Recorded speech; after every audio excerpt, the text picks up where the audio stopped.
There is black smoke that is continuing to pour off these buildings, and you can taste the smoke in the air. So this is very much an ongoing situation.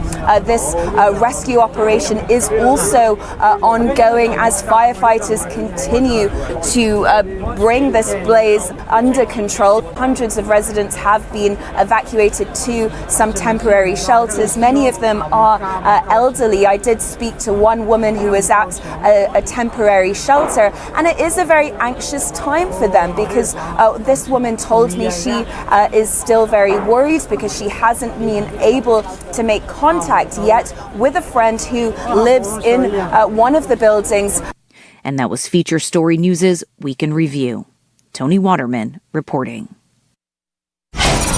Hewlett-Packard is known for their basic, no-frills computers, but that doesn't mean they can't keep up with the latest technology. In a press release yesterday, HP said, quote, "We are excited to begin offering that cloud thing that everyone is talking about. We definitely have the cloud on our computers, and it is better than anyone else's cloud." Earlier today, I sat down with HP spokesman Gary Klinman, who said the company couldn't wait to show people, quote, how they do their cloud stuff. We are absolutely thrilled that now people with computers or phones, both will now be able to back things up to the cloud. Klinman says it isn't surprising they're, quote, up on the cloud, considering they're on the cutting edge of all the latest tech trends. Are there any additional features? Crowdsourcing is something we are having.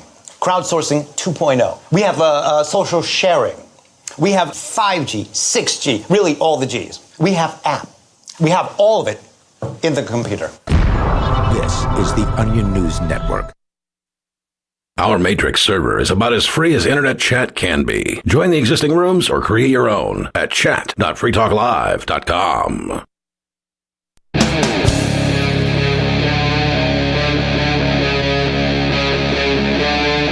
Free Talk Live.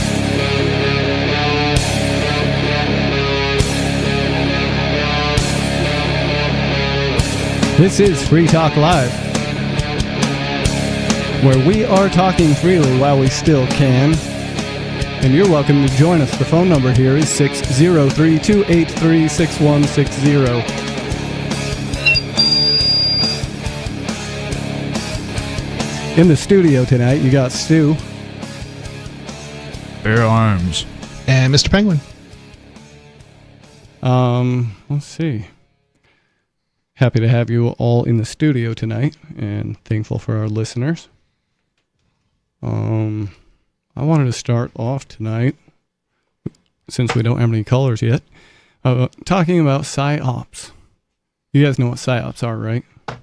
Sure, but what I don't know if our listeners know what it is, so. Well, that's kind of a weird contraction word of psychological operations. And that's basically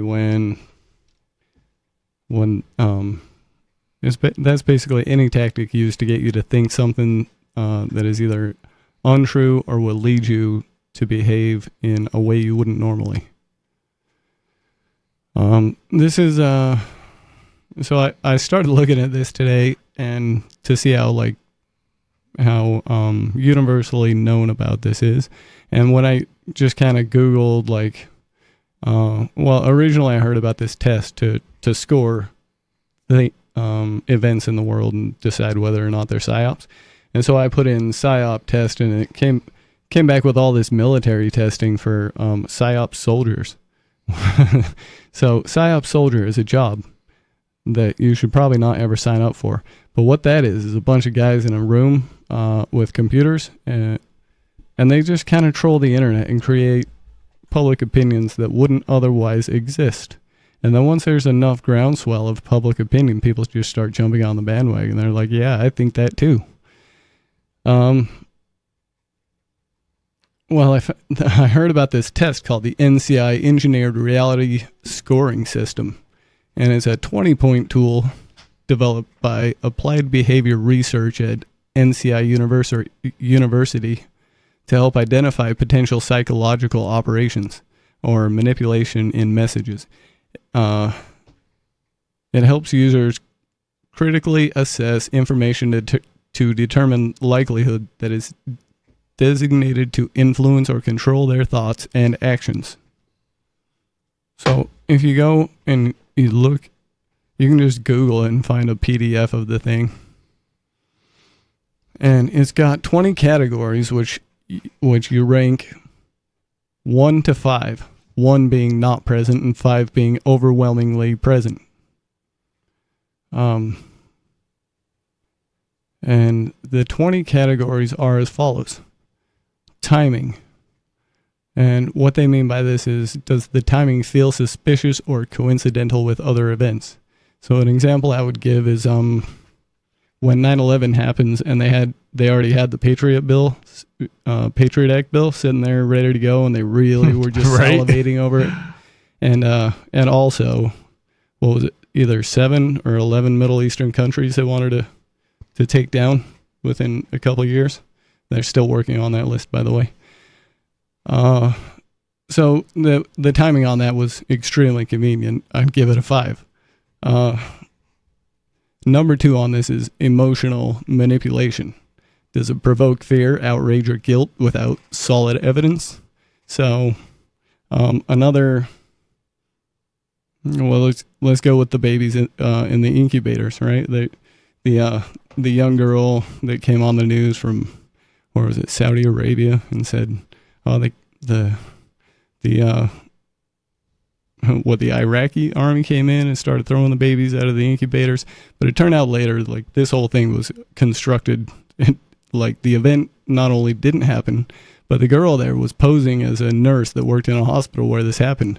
And it came out later that she was actually the daughter of the ambassador of something or something. Totally unrelated. It was a complete fabrication. And it was high emotional manipulation. You have to wonder though too, like why would they do that? Like, what objective would that serve? Well, it got them to go to war in the Middle East. No. I mean, like, why would the soldiers do that? Soldiers do that in the first place, like the PSYOP part, right? Like, right. You gotta like wonder, like when you're hearing this kind of stuff, it's like, okay, well, what's the point of this, right? Like, indeed, if you have any skepticism, right, like, like, does this even make any sense? Like, I mean, I guess we could point to examples where, like, gases were used against civilians, but I don't know, like the whole baby thing just seems kind of made up to me. Well, skepticism kind of gets overridden in the average mind when they see the same story run on, 27 news channels. Sure, and also emotional. They're all saying exactly they're the also same taking line. They're exploiting people's emotions, right? Right. Yep, you hear about babies and right, and it immediately triggers your emotionals. Yep.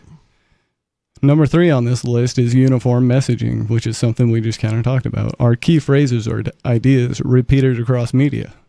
I don't know if you guys have seen them, but there's all kinds of internet video collages of reporters saying exactly the same line to such so exactly the same that it's creepy, and they can overlap them, hundreds of them, and it sounds exactly the same. Well, you know what's even crazier is that, like, you can look at like at so many different levels of like just how the media works and see that it's literally they're just regurgitating like government lines, basically, even at like a very low level, like just an arrest, for example, of somebody they don't like. What actually gets reported is usually this just basically the same thing as is published by the government itself on its FBI.org or not FBI.gov page or whatever it is. They release what's called a press release, and this is the same thing corporations do too, and it's basically propaganda. It's pro-government propaganda. Mm-hmm. So and if you look at like it's often you'll read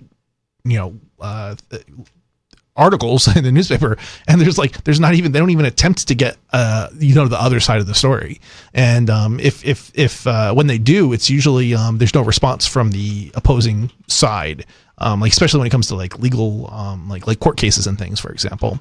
The lawyers are going to tell you, be quiet, don't say anything, and it's like, how is this fair reporting when one side is literally gagged and they're not allowed either legally to say anything, or their lawyers advise them not to say anything? You would think that there would at least be some comment saying, my defendant or my client didn't do that, right? Like they'd say something, but they don't even do that most of the time. Yeah. And so in 1948, I don't know how many people know about this. In 1948, they passed the Smith-Mundt Act, which was designed to, effectively, it was a ban on the government disseminating propaganda targeted at U.S. citizens. And this was probably, I would guess, in backlash to such propaganda posters as, the German Nazis' babies on bayonet stuff. Which came out to be like, that's just emotional manipulation. And the Germans weren't doing bayoneting babies. There's a problem. There's also a problem with laws, right? Just because you pass a law, if there's no enforcement, which there isn't, generally speaking, it doesn't matter, right? Mm-hmm. So they're still going to continue to, do that propaganda thing. Not to worry though. And President Obama got rid of that in 2013. So yeah, somehow I doubt that, but okay. Let's see. So it's in 2013, the Smith-Mundt Modernization Act of 2012, signed into law by President Obama in January of 2013, effectively lifted the domestic ban, allowing content produced by U.S. government-funded media to be accessible to American audiences. So this is the reintroduction of propaganda from American government to American citizens. Okay. And I think they snuck it in there. Yeah, that's certainly something in the interim. If you look at history, there's a whole if you go back to like World War II and stuff, there's a ton of that going on, domestic propaganda. Mm-hmm. And right, the Smith-Mundt Act was passed after the end of World War II in 48. Yep. So it was probably because some of the propaganda got out of control during World War II. Yeah, probably. Yep. So back to our list. Number 4 was missing information. Are alternative views or critical details excluded?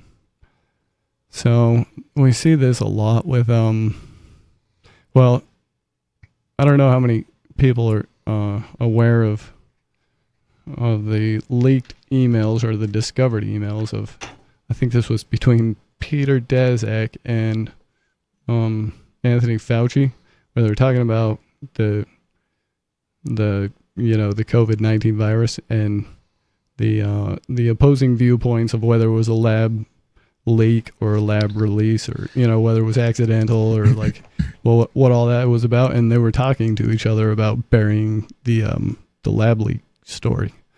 And so that fits into this category. So all the news channels that we're talking about, like there was some whisper of this in the early part of the COVID saga, for lack of a better word. They did talk a little bit about like how it they said it came from the fish market, right? And just conveniently the bioengineering lab was like right down the street from there. Yeah. And so there was some discussion in the beginning of whether it came from this bio lab or whether it actually came from the wet market. Mm. And right now it's pretty well accepted that it definitely came from the bio lab.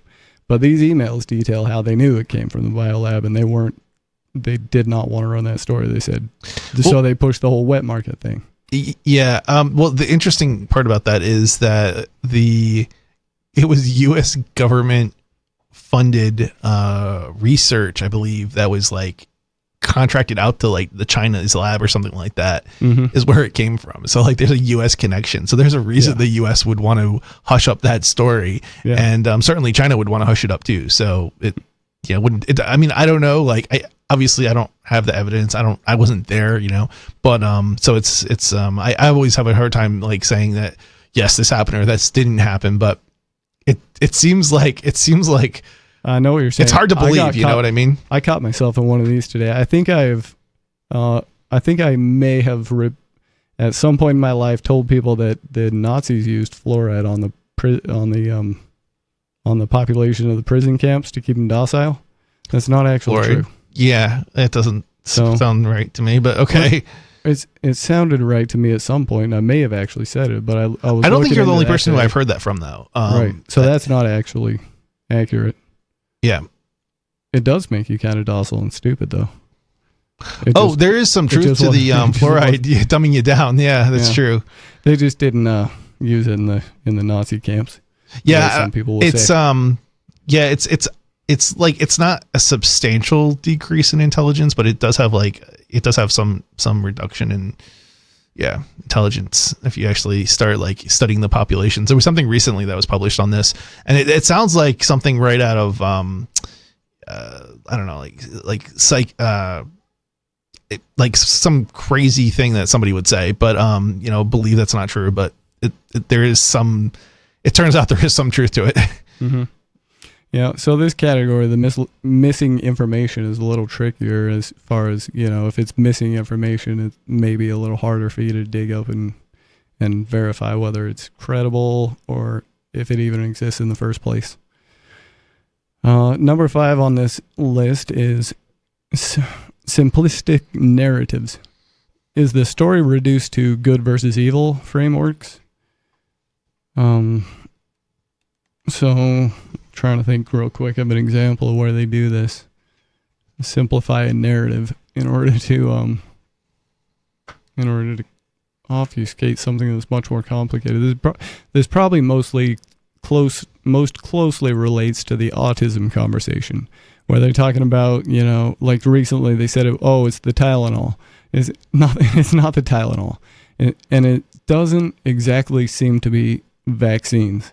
And it doesn't seem to be mercury necessarily, but it does seem to be something, because autism is much more prevalent than it used to be. And you can say that it's just because they test for it now and they didn't used to, but that's not accurate. People are definitely heading towards higher ends of the spectrum. The concentration of individuals is probably also likely a factor here too. Like, so if you look back over the history, there's you didn't have as much intermingling of people who are, how do I say this? How do I phrase this?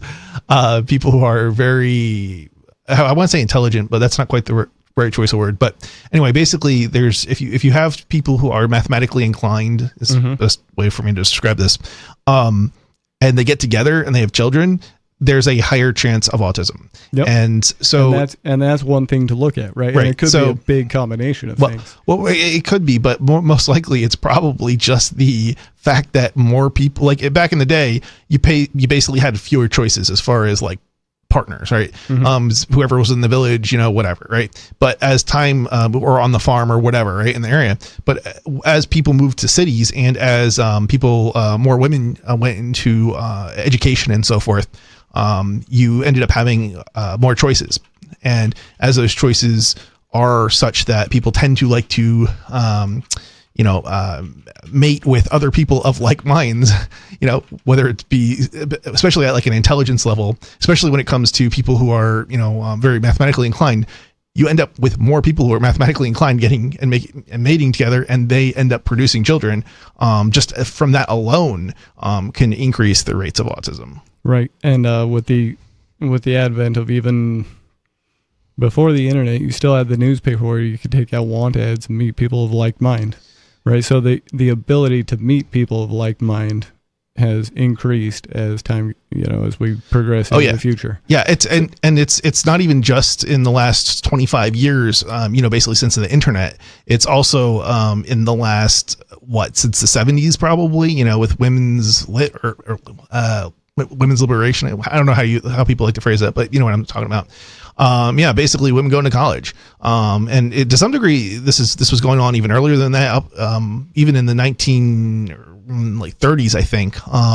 But it tended to be more wealthy families, I believe, at that point would send their daughters to college, and often it would be like a women's college, though, so it wouldn't necessarily have as much intermingling as would otherwise be the case.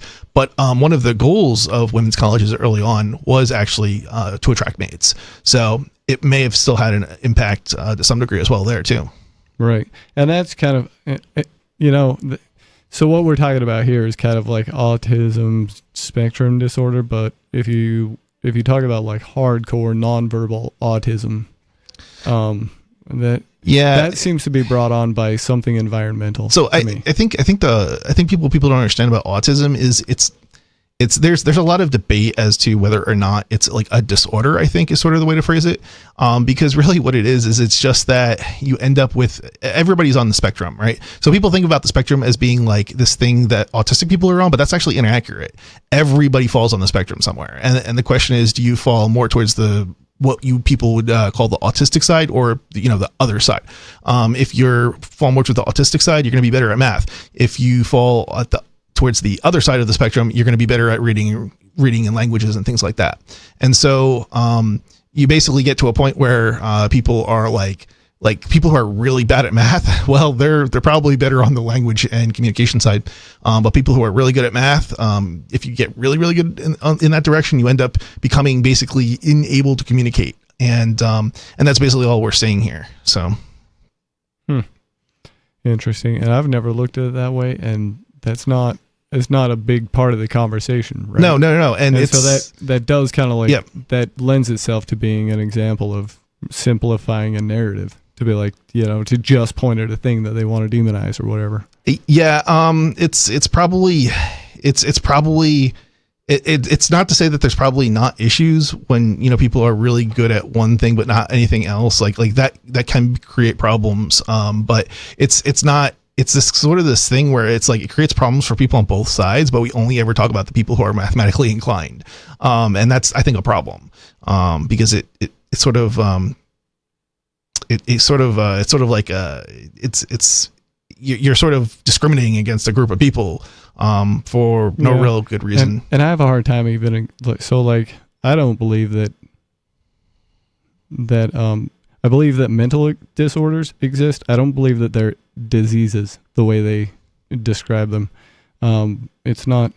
Well, yeah, and it's not something that happened to you. It's something that you let happen inside your brain. I think there is some point to be made there when it comes to. And I don't want to accept what people call autism spectrum disorder or whatever, being good at math. I don't want to accept that as being autism. When I'm talking about autism, I'm talking about the kids that bang their head on the wall and don't ever talk, and they'll only eat white foods, and you know what I mean? Yeah. I mean, that's still that you see. That's the thing is, there's different you can see some of the things that. Okay, you're talking about the really, really, really, really small percentage of people. That have autism, or what you might talk about as autism, and that's like a really small section of that, right? And those people have really small but increasing. Yeah, sure. More rapidly than it probably ought to. Sure. Yeah. So that small group of people is basically, they do share certain traits with the people who are are part of the larger group. Mm-hmm. So I don't know. It's one of these things where it's like. It's not like, I don't know. I just think it's kind of like silly that it's not just everybody falls on the spectrum somewhere. It's not like this. It's not this scientifically based thing. And if you start, and actually that's more, I'm talking more about mental disorders in particular here, but if you look at like how things end up so there's a book, I'm trying to think of the name of the book. It's something for like, do you know the name of the book for the mental disorders? What it's called? Oh yeah, the DSM. Yeah, that's it. The DSM. Okay. So the DSM is basically a book that's basically got people, it's got a board of, I don't know how many people, but a small board that basically votes on what gets into this book. There's not science behind it. It's just like, oh, well, we want to make money. And so here's a new disorder we're going to fabricate. And then people vote on it, and of course they're going to vote yes, and so you have this huge because they sit list on the boards of the drug companies. Sure. But if you look at the history of psychiatry, it's really, really, really messed up. Yeah, it is. It started off as it's basically a scam. It's absolute quackery, and it started off with like absolutely crazy stuff like pre-1900. And they said, in the first DSM there was some wild stuff in there. But that's later. Offensive stuff that we can't even talk about on the radio. Yeah. But yeah, they used to like do all sorts of crazy stuff, like bathe people in cold water and like bloodletting and all that kind of stuff. That's where it comes from. And they just started using drugs more recently, but that's like you're torturing people basically. It's still really, really terrible. Yep, give us a call, argue with us about psychiatry, or talk about PSYOPs. It's exploitation. Phone number 603-283-6160. It's Free Talk Live. If you're looking for work, you know the math. There are many more applicants than openings, so you need to stand out, not blend into the blah, blah, blah your interviewer is hearing from your competition. Here's a tip. In your interview, you will be judged more by the questions you ask than the answers you give. Yes, do anticipate the obvious job interview questions and prepare concise, insightful, glass-half-full sounding responses. And you should interview your interviewer. Seem genuinely curious about what will help get results. With money and attention so scarce now, effective communication skills have never been more important. You want to cut through the clutter. For more tips for job seekers and making all the other conversations you have more productive, hit survivalspeech.com. I'm Holland Cook. From Feature Story News in London, I'm Simon Gaitan. The death toll has risen to at least 128 people from a deadly fire in a residential block undergoing renovations in Hong Kong. 3 people overseeing the renovations have been arrested for manslaughter as authorities investigate. Laura Westbrook reports from the scene. The focus now turning to the investigations. Hong Kong's security chief says that once the temperature in the buildings goes down, police will be entering the buildings to begin collecting evidence. Officials haven't been able to rule out the possibility of finding more bodies once they begin to enter the buildings and begin those investigations. Now, the buildings were undergoing renovations at the time of the fire, and scrutiny has been turning to the materials used in those renovations, in particular styrofoam, which was used to cover the outside of windows, which is highly flammable, and authorities say may have been one of the reasons why this fire spread so quickly and so intensely. Laura Westbrook, Hong Kong. One of the 2 members of the National Guard shot near the White House on Wednesday has died. Sarah Beckstrom has been deployed to Washington as part of the Trump administration's crime crackdown. Her 24-year-old colleague Andrew Wolf is fighting for his life in hospital. An Afghan national has been identified as a suspect in the shooting. President Trump paid tribute from his Mar-a-Lago resort in Florida. Sarah Beckstrom of West Virginia, magnificent person, started service in June of 2023, outstanding in every way. She's no longer with us. She's looking down at us right now. She was savagely attacked. She's dead. That's horrible. The Kremlin has confirmed the US has shared with Russia its new plan on the Ukraine peace settlement discussed with Kyiv in Geneva last weekend. Daria Bundarchuk reports from the Russian capital. The main parameters of the Ukraine peace plan agreed by Washington and Kyiv earlier this week in Geneva have been handed over to the Kremlin, the presidential press secretary said. President Putin confirmed he is expecting U.S. Special Envoy Steve Witkoff for discussions early next week in Moscow. Earlier, the U.S. President Donald Trump spoke of progress in negotiations with the parties to the conflict. The Kremlin earlier reiterated the key condition for a ceasefire, that its territorial gains in Ukraine be recognized by the international community. Daria Bondarchuk, Moscow. A newly formed cyclonic system over the southwest Bay of Bengal has intensified into Cyclone Ditwa and is moving towards India's southeast coast. Kshitij Nagar reports from New Delhi. Local authorities in the states of Tamil Nadu and Andhra Pradesh have begun moving residents from low-lying coastal regions, with evacuation efforts underway in parts of Nellore, Tirupati and Cuddalore. Schools have been shut across several districts and disaster response teams have been deployed ahead of the storm's arrival. Kshitij Nagar, New Delhi. From bureaus worldwide, this is FSN. You can stick it to the man and big tech. Join our FTL social mastodon at social.freetalklive.com.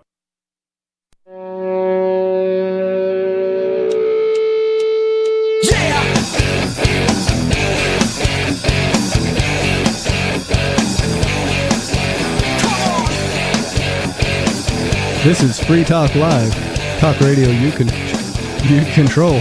Give us a call. The phone number is 603-283-6160. Are you tired of the oppressive rules and moderation of the big tech social media sites? Our Mastodon server at social.freetalklive.com can set you free. Mastodon is free, open source, decentralized, and federated. Multiple apps are available for iOS, Android, Windows, Mac, and Linux. Social.freetalklive.com. In the studio tonight, it's Stu. Bear Arms. And Mr. Penguin. We've been talking about PSYOPs, but we've got a caller, and that's the point of this show. We're going to go to the phones. Sarah in New Mexico, you're on Free Talk Live. Oh, well, nice to talk with you. So Bonnie is missing today? She's not missing. Oh. We know where she is. Yeah, so... I'd make a bad joke, but we'd end up getting the cops called on us. What's on your mind tonight, Sarah? Oh, I was just going to say, I definitely made up my mind that I'll be voting for our current mayor, at least. Of what city? One thing. Where? Huh? Where are you? In what city? Sarah is from Albuquerque. New Mexico? Yes. Okay. Yeah. I think there's only one Albuquerque. Yeah, so we're down to one Republican, one Democrat. So basically, but at least I'll get the speeding cameras. Our current mayor is full on about holding on to the speed cameras. And then the other one wants to get rid of them all, you know? I mean, and he used to be a former sheriff. That's crazy. So it's come down to the single issue for you, has it, Sarah? Well, it's just about the speeding cameras. Well, it's, to me, well, no, I'm looking at all kinds of, saving our homeless shelters. You know, the other one wants to arrest the homeless people and treat them like criminals.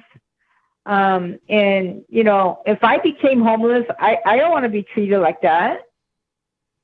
And, you know, our current mayor has great, what's it, Albuquerque Community Service, where the mental health professional would come and respond instead of the real police. They deal with a really hardened, people getting stabbed and killed and shot, those emergency calls. So, yeah, I wouldn't overall, want to be treated like that either if I became homeless, Sarah. So I understand your point of view on that. However, I don't know. The mess is not. It's a more complicated issue than that. It is sad though that it's demonized to not be able to afford a place to live. You become a criminal for it. That is infinitely sad about our society. Well, our current mayor is to help and assist people and treat them like a human person, and they treat you well in the homeless shelters. You see, and then the other one don't. Yeah, like maybe that. some of them do and some of them don't, but the guys funding it probably have very little to do with it, and the whole thing's just a mess because the incentive isn't right, and it's coming from theft anyways. So it can't be done right that way.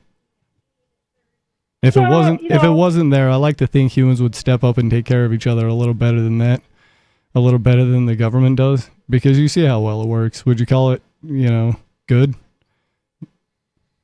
I wouldn't. Well, do you think? Well, For example, in Vermont, they put up a whole bunch of homeless people in hotels, which must have been really nice until the program ended. And then what happened to them? Well, we were putting up them in the hotels too. Right, and it just makes them dependent on the system. There's no personalized help for the individual involved. You can't help the individual out with a mass program of just here, stay in a hotel. You're just going to get people dependent and cripple them that way. Yeah. So I don't know. That one guy, he thinks that he's going to get more voters by if he talks, I'm going to get rid of all the speeding cameras. Yeah. Wasn't that guy also saying like he's just going to arrest all the homeless people or something? Yeah. That's the one. Yeah. Yeah, that's pretty awful.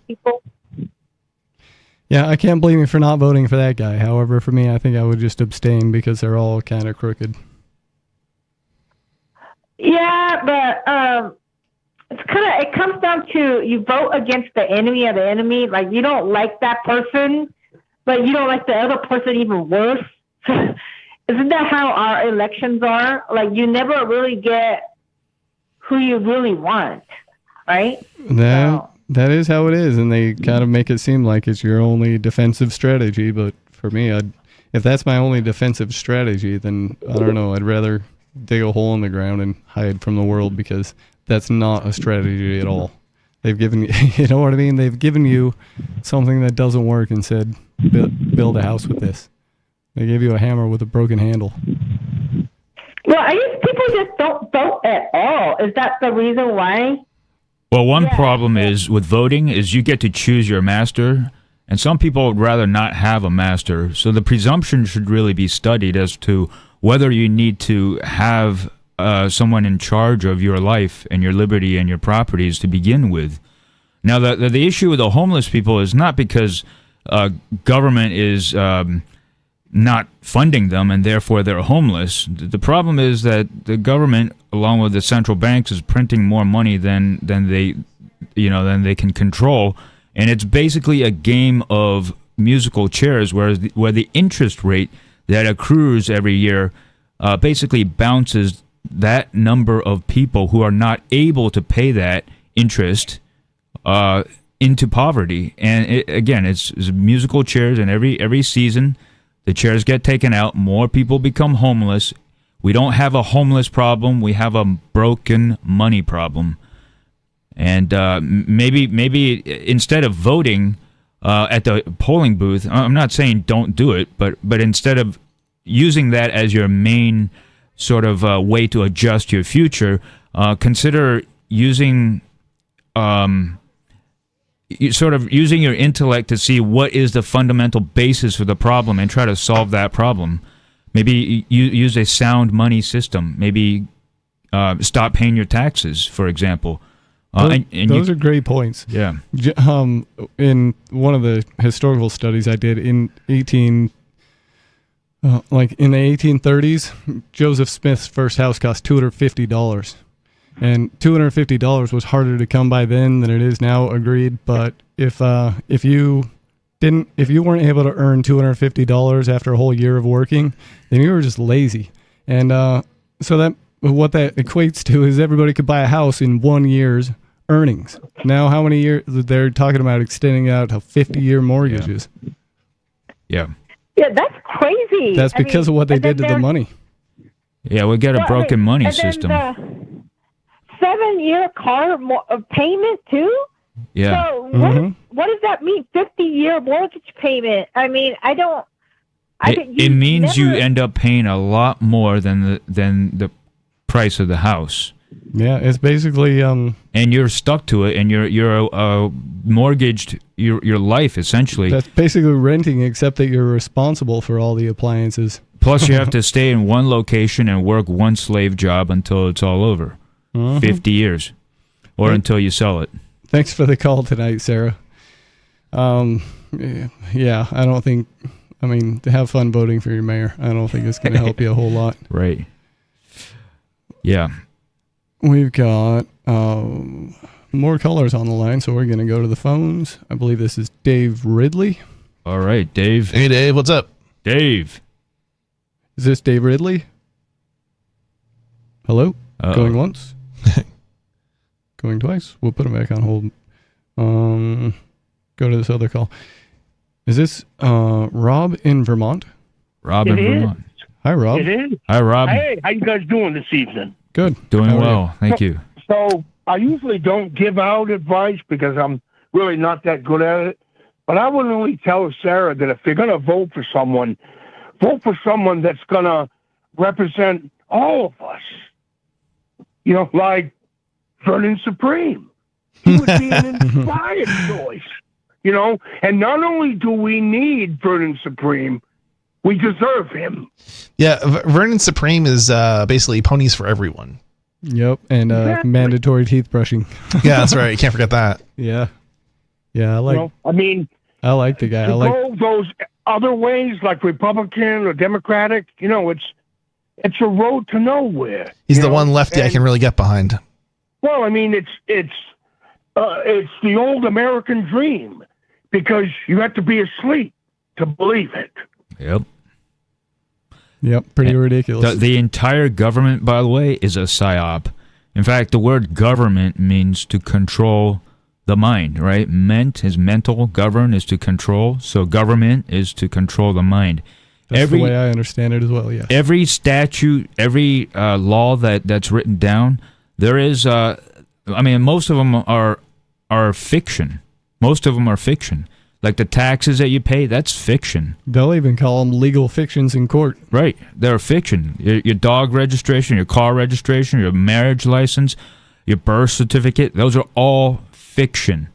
And if you sit down and study this stuff for even just a little bit, you understand that, for example, the federal income tax is not the federal tax on your income. It's the tax on your federal income. Now ask yourself, how much federal income did you receive last year? And if the answer is 0, then ask yourself, why are you paying a tax on 0?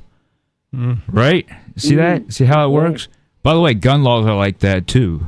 Gun law says you need a license to carry, but there's no license to bear arms for yourself. So there's got to be a difference, right? Use your critical thinking to figure out what the difference between bearing arms and carrying a firearm is.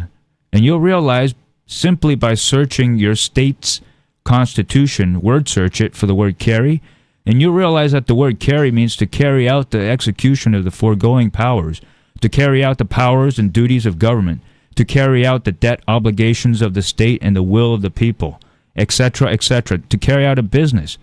So don't be carrying a firearm if you want to exercise your Second Amendment right to bear arms, right? So all these things that you look into the law, if you look at it just deeply a little bit, you understand the entire legal system is built on fiction. Well, it's fraudulent by its very nature, because as far as I can see, they've adopted a system of dual definitions where they'll use a word in 2 different ways. Yes, they will. And you can't reason with a person like that. That means they're schizophrenic, and they've lost all rights to be parentage. Or they're depending on you to make a presumption which is incorrect. For example, the word property is defined in the Constitution in 2 places. Article 4, Section 3, Clause 2 says, Congress shall have the power to make any needful rules or regulations respecting its territory or other property belonging to the United States, meaning that property is a government property. And then under the 5th Amendment, you have a right to life, liberty, and property, and it cannot be deprived without due process of law, nor can it be taken without just compensation. So when the government says, we're going to tax your property, you got to ask yourself, what property is the government actually taxing? Because they don't tell you which of those 2 properties it is. It is up to you to make that presumption. And when you make that presumption falsely, then you have done what's known as a voluntary compliance. You fail to object to the PSYOP PSYOP of government, and therefore you must comply. Okay? Now, I wrote all this stuff in a book, and everybody who's watching this can pull it up. It's called lawfultaxavoidance.com. All you have to do is click on that website and read the book. It's very, very simple. Once you know the words that the government uses, you're halfway there. You're halfway free. The other half is to know it well enough so that you would have the courage to stand up for what is the truth and what is actually your rights. Your rights to the fruits of your own labor, your rights to lawful self-defense and the bearing of arms, your rights to your own family, if you're in the family, quote-unquote, family court system. All these things, we just have to learn. And like Thomas Jefferson says, you cannot have ignorance and liberty at the same time. You must have knowledge if you want liberty. Yeah, and I suggest vigilance. Yeah, and absolutely the eternal vigilance, right? You got to always use your brain. You got to always think, and you got to always think from the perspective that government is mind control. and you want to know what kind of spin they're putting on their message, and it's usually 180 degrees opposite of whatever they're saying. Rob, you still there? Yeah, I'm still here. I was going to get off the phone here, but I wanted to throw a question out there for Bear Arms and then give him a little bit of time if he wanted to research it. I don't know if I've ever asked him this before, but I wondered if he was familiar with the Dick Act. The Which Act? The Dick Act? I've heard of it. I've heard of it, but if you could remind me, maybe I could think about it. It has something to do with the Second Amendment rights. I don't have the whole thing all laid out, but I know it's been talked a lot about, way back, but then it just sort of just went away. And again, excuse me that I don't have that. It just came to my head at this point, but I just wondered if you could refresh us that. And are you referring to the Militia Act of 1903? Yes. Okay. This is the first I've ever heard about this. Yeah. So okay, from a theoretical perspective, I'm looking at it right now. Just first few words on Wikipedia. From a theoretical aspect or way to consider this, whenever Congress makes an act, as in this case, or when the government makes an act, it subordinates the subject matter of whatever they're acting on. Think about it. The creator is the master of his creation. If the government is making an act to create a militia, then that militia is not the people's militia. Because all power is derived from the people. When the government makes a militia, that becomes the government's militia. Okay? When we, the people, get together and make a militia, we don't have to make a big story about it. We don't have to write it up. We just have to gather in peace, right? We peaceably assemble for the common good, for our defense, for our self-defense, and so forth. That is our militia. And also think about it. If the government can make a militia and say, buy 10 tanks or so many tons of ammunition or whatever, they've done that in our name.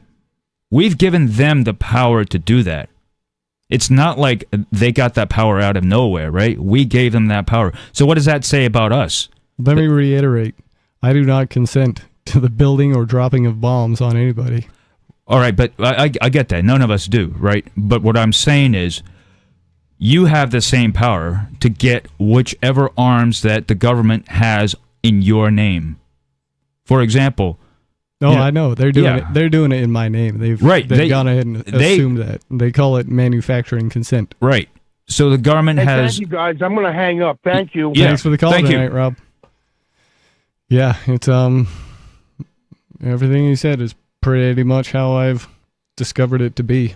I've even heard, I've done a moderate amount of research into the tax law stuff, quote unquote law, and I've heard the opinions of several different people, ranging from you got to comply but do it more sneaky to outright you have no obligation to these people whatsoever, and all you have to do is say these magic words and they'll leave you alone. I've heard everything in between too. Yeah, well, I've spent the last 12 or probably 12 years plus studying the IRS code and the tax law. I wrote that book, lawfultaxavoidance.com. And if you pull it up, you understand that everything in the tax code is perfectly constitutional. They have done nothing wrong. The IRS is our servant, and they have done everything according to the book. What is wrong, however, is the operation of law that they impose upon the average American. And here is how it works. They have this statutory term called an employee. Yeah. An employee is an employee, an elected official, or an officer of the United States, or any instrumentality thereof, or of a corporation. Right? That's 26 USC 3401. That's how an employee is defined. And that employee is one who receives wages, where wages are defined as remuneration for services. Now, here's where it gets interesting, because the word service means government service. And we know that because looking at Article 1 of the Constitution, we know that Congress is paid for their services. Looking at Article 2 of the Constitution, we see that the president is paid for his services. Looking at Article 3, we see that the judges of the Supreme Court are paid for their services, and the militia is called into actual service of the United States. So the word service always means government service. If you're an employee and you receive wages... if you have a food service license, does that mean you've assumed the position of a government employee working in the McDonald's?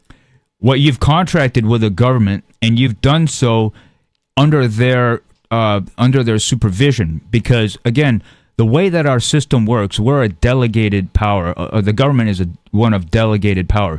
If you're working in food services, I mean, you're the owner of that business, then I, as a customer, I have a right to know what you're doing under the hood. I have the right to know that your food is safe, that's hygienic, and that's healthy for me. Sure, and but I'm wondering, does the word service define you now as... No, I'm getting to that. Mm-hmm. I'm getting to that. So if you are operating under a corporation and you have a restaurant, then indeed you are doing a service, even though it is serving the people, because it is serving the people through that instrument called a contract, which is a license, and that license is actually lawful. And the reason it's lawful is because your customers, each and every single one of them, has the right and power to audit your methods and your cooking and your materials. And that power was delegated to the government that we, the people, created as an instrument, as a machine to service. Now, that corporation being in contract with that machine that the people established is actually lawfully doing a service under the supervision of the government machinery. Mm-hmm. However, the person who's just, like a McDonald's worker, like a burger flipper, someone who is working for that corporation is not doing service. And I guess not, and they get a food handler's permit, don't they? It's not. No, they don't have a permit because they're a common laborer. And the difference, I know in Utah they have to get one. Well, the difference is one is a corporate entity, and remember with the definition of employee, the definition of an employee includes an officer of a corporation. Mm-hmm. And if you have a restaurant and it's a corporation, then by definition, the owner of the restaurant is an employee, and he is subject to pay the tax on his federal income, which is an entitlement, by the way, that he received through licensure. However, the people who labor for him do not, and the reason for that is very simple, because Congress can make all needful rules and regulation respecting its property or property belonging to the United States. So when you make a profit, you receive that profit as an entitlement of licensure, as an entitlement of the state. But your workers, your laborers, are receiving a profit from you, and that's the difference. Yep, you're bringing up more questions as we go along, so I think we might continue this conversation on the other side if you'd like to get in on it. I'm the happy phone number to do here so. is 603-283-6160. Have you looked into the tax laws? Give us a call. Free Talk Live. Free Talk Live. First of all, the relationship with police is involuntary. I did not contract with them, so it's an involuntary relationship, and they steal my money to pay for their salaries against my will. So anyone who says they're protecting my freedom by doing that job is ignorant or they're lying. And that's how I feel about it. I feel that they're glorified revenue agents. If they're sitting beside the road hiding, waiting for someone to do something Master told them not to do, they pounce out of behind the tree, and they go running 70 miles an hour in a 35-mile-an-hour zone to catch that person who was doing 42 because they were driving unsafe. What does that make them?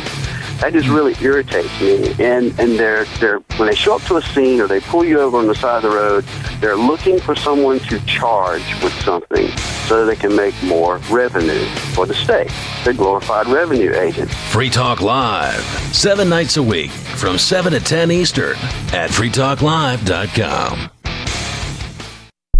So you've signed the Shire Society Declaration and are planning your move to New Hampshire to be around more liberty-oriented people. Next, sign up for the Shire Society Forum at forum.shiresociety.com. There are a bunch of people there who are already in the Shire, and they want to meet you. If you're already in the Shire physically, you should also come by the forums. Remember, not everyone uses Facebook. New people are signing up for the Shire Society Forum every month, so drop in and say hello at forum.shiresociety.com. Tired of cancel culture? Sick of mega tech corporations holding an axe over your head? Join the LRN.FM Matrix chat server. It's self-hosted, so no one else can tell us what to do or say. Don't like the existing channels? You can make your own. You can even connect into some of our channels from other Matrix servers. It's federated. For the full LRN.FM Matrix experience, though, you should join our server via the step-by-step instructions at chat.lrn.fm. Chat.lrn.fm. You're listening to the live edition of Free Talk Live. Hour number 2 is next after the news here on the Liberty Radio Network at LRN.FM. From Feature Story News in Washington, I'm Tony Waterman, and this is the Week in Review. The week started off with hopes that momentum to end the war in Ukraine was building after top U.S. and Ukrainian officials met in Geneva last weekend. On Monday, the Europeans got involved. A group of 30 nations, known as the Coalition of the Willing, held talks to discuss the deal and security guarantees for Ukraine in the event of a ceasefire with Russia. FSN's Stuart Smith filed this report from London. There's been confusion about the status of peace talks over the past few days as representatives of Russia, the United States and Ukraine tried to provide nuanced updates without jeopardizing ongoing talks. Ukraine and the United States appear to be close to a deal, also supported by the Europeans. It's been dubbed the 19-point peace plan, whittled down from an initial 28-point peace plan after talks in Geneva. That 28-point plan was cautiously welcomed by Russia and would have forced Ukraine to cede territory and limit its military. But the latest 19-point plan, while secret, reportedly does not, and has been spoken of positively by Ukrainian, American and European officials. That deal would need to be cemented by President Trump and President Zelensky in person, something Kyiv hopes can happen before the end of the month. But that plan's contents may be unacceptable to Moscow. Russia on Friday confirmed that it had received the updated proposal, but reiterated demands for more Ukrainian territory. Russian President Vladimir Putin will meet with U.S. Special Envoy Steve Witkoff next week to discuss the deal. FSN's Daria Bondarchuk reports from Moscow. President Putin reaffirmed that Moscow is willing to use the U.S. draft peace plan for Ukraine as a basis for future agreements. Putin criticized parts of the proposed framework as lacking a serious legal tone, suggesting more discussions are needed to work out precise details. One of the key issues of the talks is securing a guarantee of international recognition of any agreements reached. These would include Russia's sovereignty over Crimea and Donbass, something Ukraine has firmly opposed.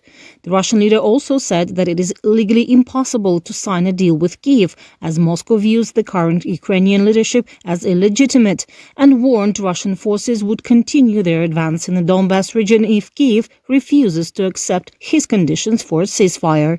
Daria Bondarchuk, Moscow. On Wednesday, attention turned to Washington, D.C., where 2 National Guardsmen were ambushed and shot at point-blank range. 20-year-old Army specialist Sarah Beckstrom died from her wounds, while 24-year-old Andrew Wolf is fighting for his life. The alleged gunman was identified as an Afghan national who came to the U.S. on a Biden-era visa in September of 2021 after the U.S. military withdrawal. Officials confirmed he had worked with the CIA in Afghanistan. In the wake of the shooting, the White House halted immigration applications for all Afghan nationals. We must now re-examine every single alien who has entered our country from Afghanistan under Biden. That re-examination has now been expanded to every green card holder from what's being called a country of concern. President Trump has also vowed to permanently pause all migration from what he calls third world countries and to denaturalize certain citizens as he uses the shooting to justify a ramping up of his immigration crackdown. Tragedy also struck Hong Kong this week. At least 128 people were killed and hundreds remain missing after a massive fire engulfed an apartment block that was under renovations. It's the city's deadliest fire in decades. FSN's Laura Westbrook was at the scene all week. There is black smoke that is continuing to pour off these buildings, and you can taste the smoke in the air. So this is very much an ongoing situation. This rescue operation is also ongoing as firefighters continue to bring this blaze under control. Hundreds of residents have been evacuated to some temporary shelters. Many of them are elderly. I did speak to one woman who was at a temporary shelter, and it is a very anxious time for them because this woman told me she is still very worried because she hasn't been able to make contact yet with a friend who lives in one of the buildings. And that was Feature Story News' Week in Review. Tony Waterman reporting. Did you know that 35% of high school girls report that they've only had sex with one or two partners a year, instead of having the living shit out of them by any guy they see?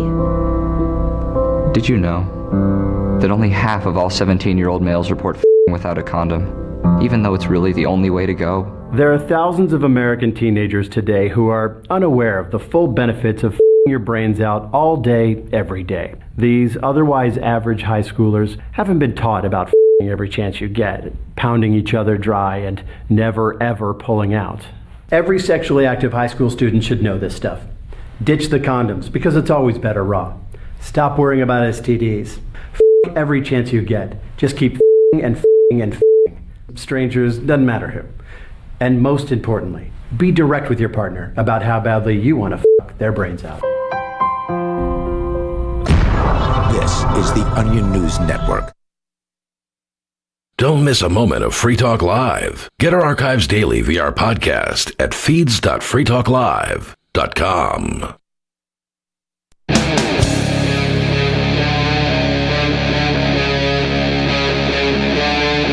Free Talk Live.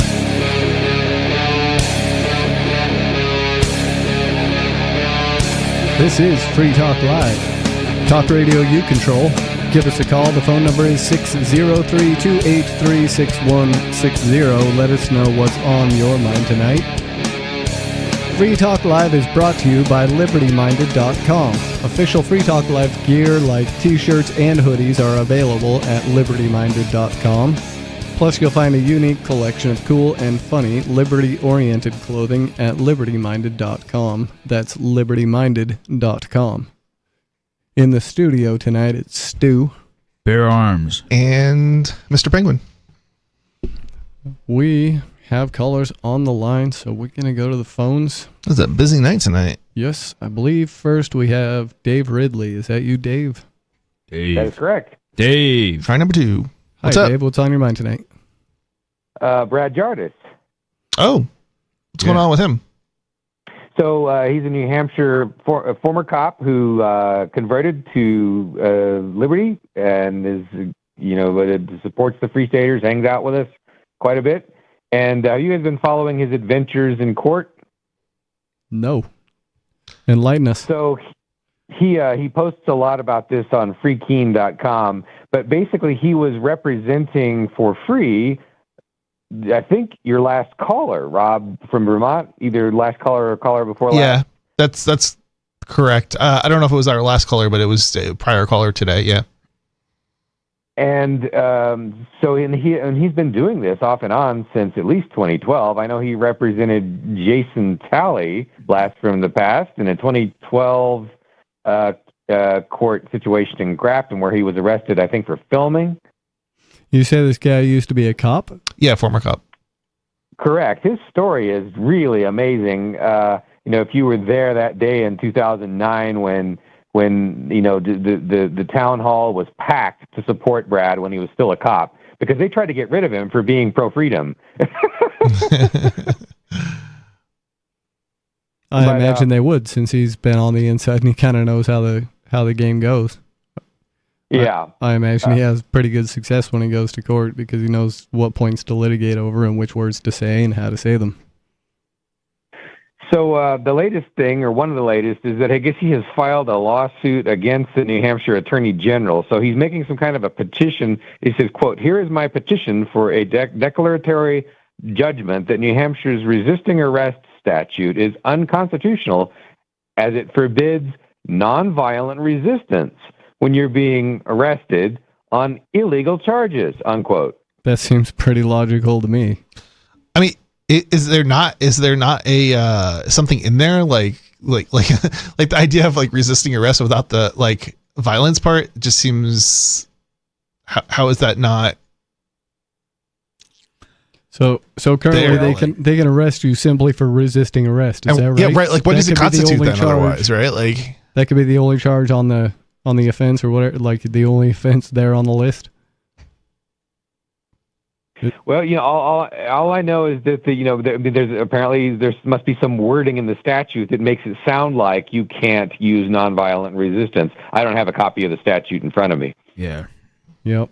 Well, it's important to have the statute in front of you and like actually read what they're saying, because a lot of these lawsuits end up being dismissed after a lot of work, and mainly because when you're trying to get a law to be judged as unconstitutional, what you're faced with is a problem of either as applied challenges or as written challenges, and as they're usually done, it's an as applied challenge for a specific reason. All right. So if you have a law that's just blanket, broadly out there, it's very, very difficult to make that unconstitutional, because there is at least one situation in which that law may be constitutional, and that would save it from being unconstitutional. However, as applied to a specific case or a specific incident, that law may be unconstitutional as applied. And that's the kind of thing that's going to trip them up, unfortunately. We'll see how it develops, but if you want to send us the link to his case, I'd be happy to have a look. Yeah, again, just go to freekeen.com, and he's posted all the details and a lot of documents. The other thing is that he's got a hearing of some kind, on December 5th, 9:15 a.m., Again, the details are on Free Keen, but apparently he has been fighting over the issue of them forcing people to stand in court, and a judge has agreed that Brad does not have to stand for him. Yeah, I'm going to say we haven't been standing for years. I mean, decades at least at this point. So I'm surprised that any judges made an issue of it. Well, they're not likely to do it with free staters. There are probably cases, where we don't hear as much about, where they're not as publicized. And people, of course, a lot of times just stand thinking that they'll be forced to or punished if they don't stand. Yeah, that still happens. I'll give you that. We have not been fully successful, particularly when we've had non-free staters in attendance in particular. But when we remember, I will say that we do try and, remind each other, I would say, not to stand. For myself, I generally will not sit in a courtroom. There was an anarchist activist, Eli Eastman. She may not still be an anarchist because this was when she was young, but when she was in high school, she was physically pulled up into a standing position for the Pledge of Allegiance, which she did not refuse to stand for. Well, that's rude. I mean, sounds like assault. Yeah. Yep. That's probably a problem today. Yep. I'm not entirely sure what the law says in regards to that, but I do know that she has a constitutional right not to stand, or at least she has for at least a couple of decades now, at least. Did you say that was a bailiff in a courtroom, or this happened in a classroom? Classroom. Oh, okay. Yeah, so in a classroom, I refused to stand in classroom in high school, and so I know the law, and that was in the 90s. No, sorry, early 2000s, I guess. But I know the law, the way the law is, in the court rulings, it's been since I think the 90s, since at least the late 90s, that it established you definitely do not have to stand for the Pledge of Allegiance in a classroom. Mm-hmm. You got anything else, Dave? That is all. Thanks for the call. I think these things are definitely worth going after. Even if you don't get them to, lighten up on the laws in the end, you keep them vigilant in the aspect that they can see that people are, they at least not willing to just lie down and take it. Yeah, we got to fight it on all fronts, both in the legislature and in the courtrooms and on the street. It's not one thing, but the combination of everybody doing something. That's what's made the Free State Project such a success. Yep. Well, we've got more callers on the line, so we'll go back to the phones where I believe we have Jet. Is this Jet? Hello? Jet going once, going twice. All right, we'll put him on hold. Maybe he'll be there after this next caller, which I suspect is our regular troll, but maybe not. On-screen caller, you're on Free Talk Live. What's on your mind? Oh, it's the troll. Bare arm Skeeter, logically mauling libertarians and subsets with my bare arms. You know what the real PSYOP is? Freedom. What's the real? Freedom is the real PSYOP. No one wants full freedom. Not even Stu. He gladly trades freedom for security by declining my offer. But Bear, hey man, the government suffix of the suffix doesn't come from the word mental. Hold on.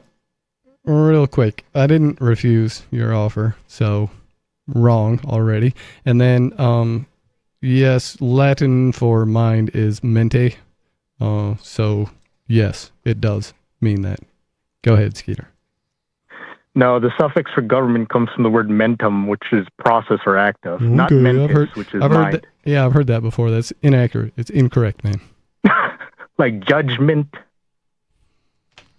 all these stuffs. These are not having to do with the mind. Yes, they are. Absolutely. So, just like entertainment means to enter the mind and hold it. It's the act of being entertained. Yes, that very much has to do with the mind. You gonna tell me that doesn't have to do with mind? I don't know. Why don't you ask AI? Well, you want to make a bet? How about how about if I win the bet, you leave? No, I've asked the computer before. It's biased based on who programs it. It's not all knowing. Okay. You won't go to the. So who do we ask? We ask a libertarian.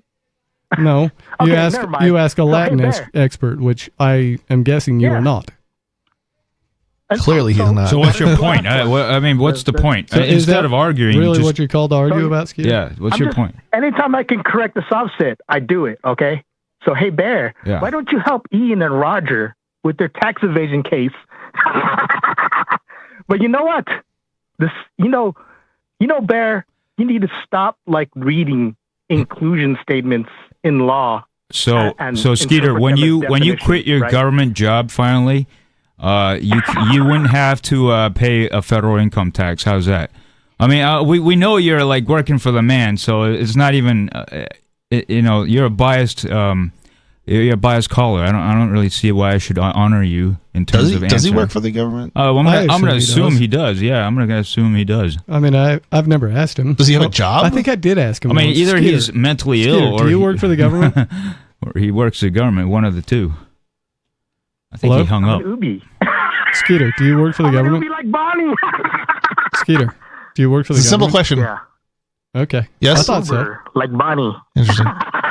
And by work, is it receiving some sort of a subsidy or services? Welfare or something like that? This is just ad hom. Why doesn't he address my legal argument? No, it's a question. How is a question ad hom?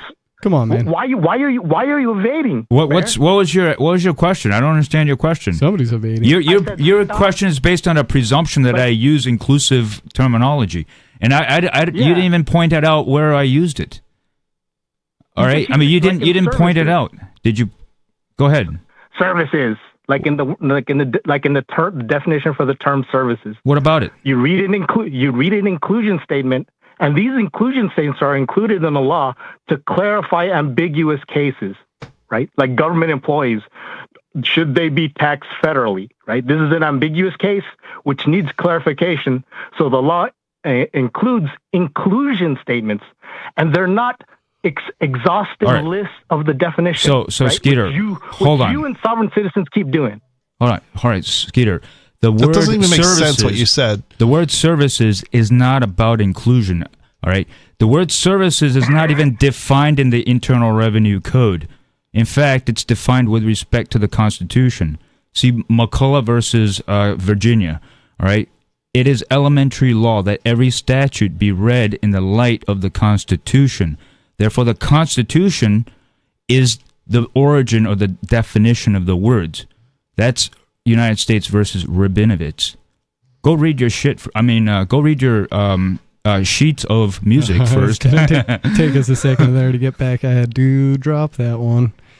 Not your fault, Skeeter. Okay, but so what do you? I can't hear you when you put me on mute again. This is a case where I can't hear you. Put me like if you weren't, you guys sound distant again. But if you weren't so impolite and sat there and laughed through the whole thing when somebody else is trying to talk and you just go blah, blah, blah, and all of that stuff, then I wouldn't have to put you on hold. But look, let's be honest here, Bear. Right? If we're trying to interpret law, we can just ignore what it's actually saying. Right? We can look at the history. Tell me why. What was the reasoning for the 16th Amendment? What was the democratic push for it? So let me ask you this: regressive. Don't divert my question. It was to replace regressive taxation, right? Tariffs. No, not right. Excise taxes. Not right. I don't agree with your statement. I'll tell you why the 16th Amendment was for. So hold on. He's interrupting my full question, right? You would have to try to make sense of trying to tax just federal employees, right? It would have to cover, like, if I'm correct, it would have to cover those excise and tariffs taxes, right? These regressive. It was a movement, is a progressive movement trying to replace regressive taxes, and taxing federal employees won't cover that. It doesn't make any sense, Bear. I'm still waiting for a question there. Okay, so he's asking why the 16th Amendment was adopted. First of all, let's talk about the terms that's used in the 16th Amendment.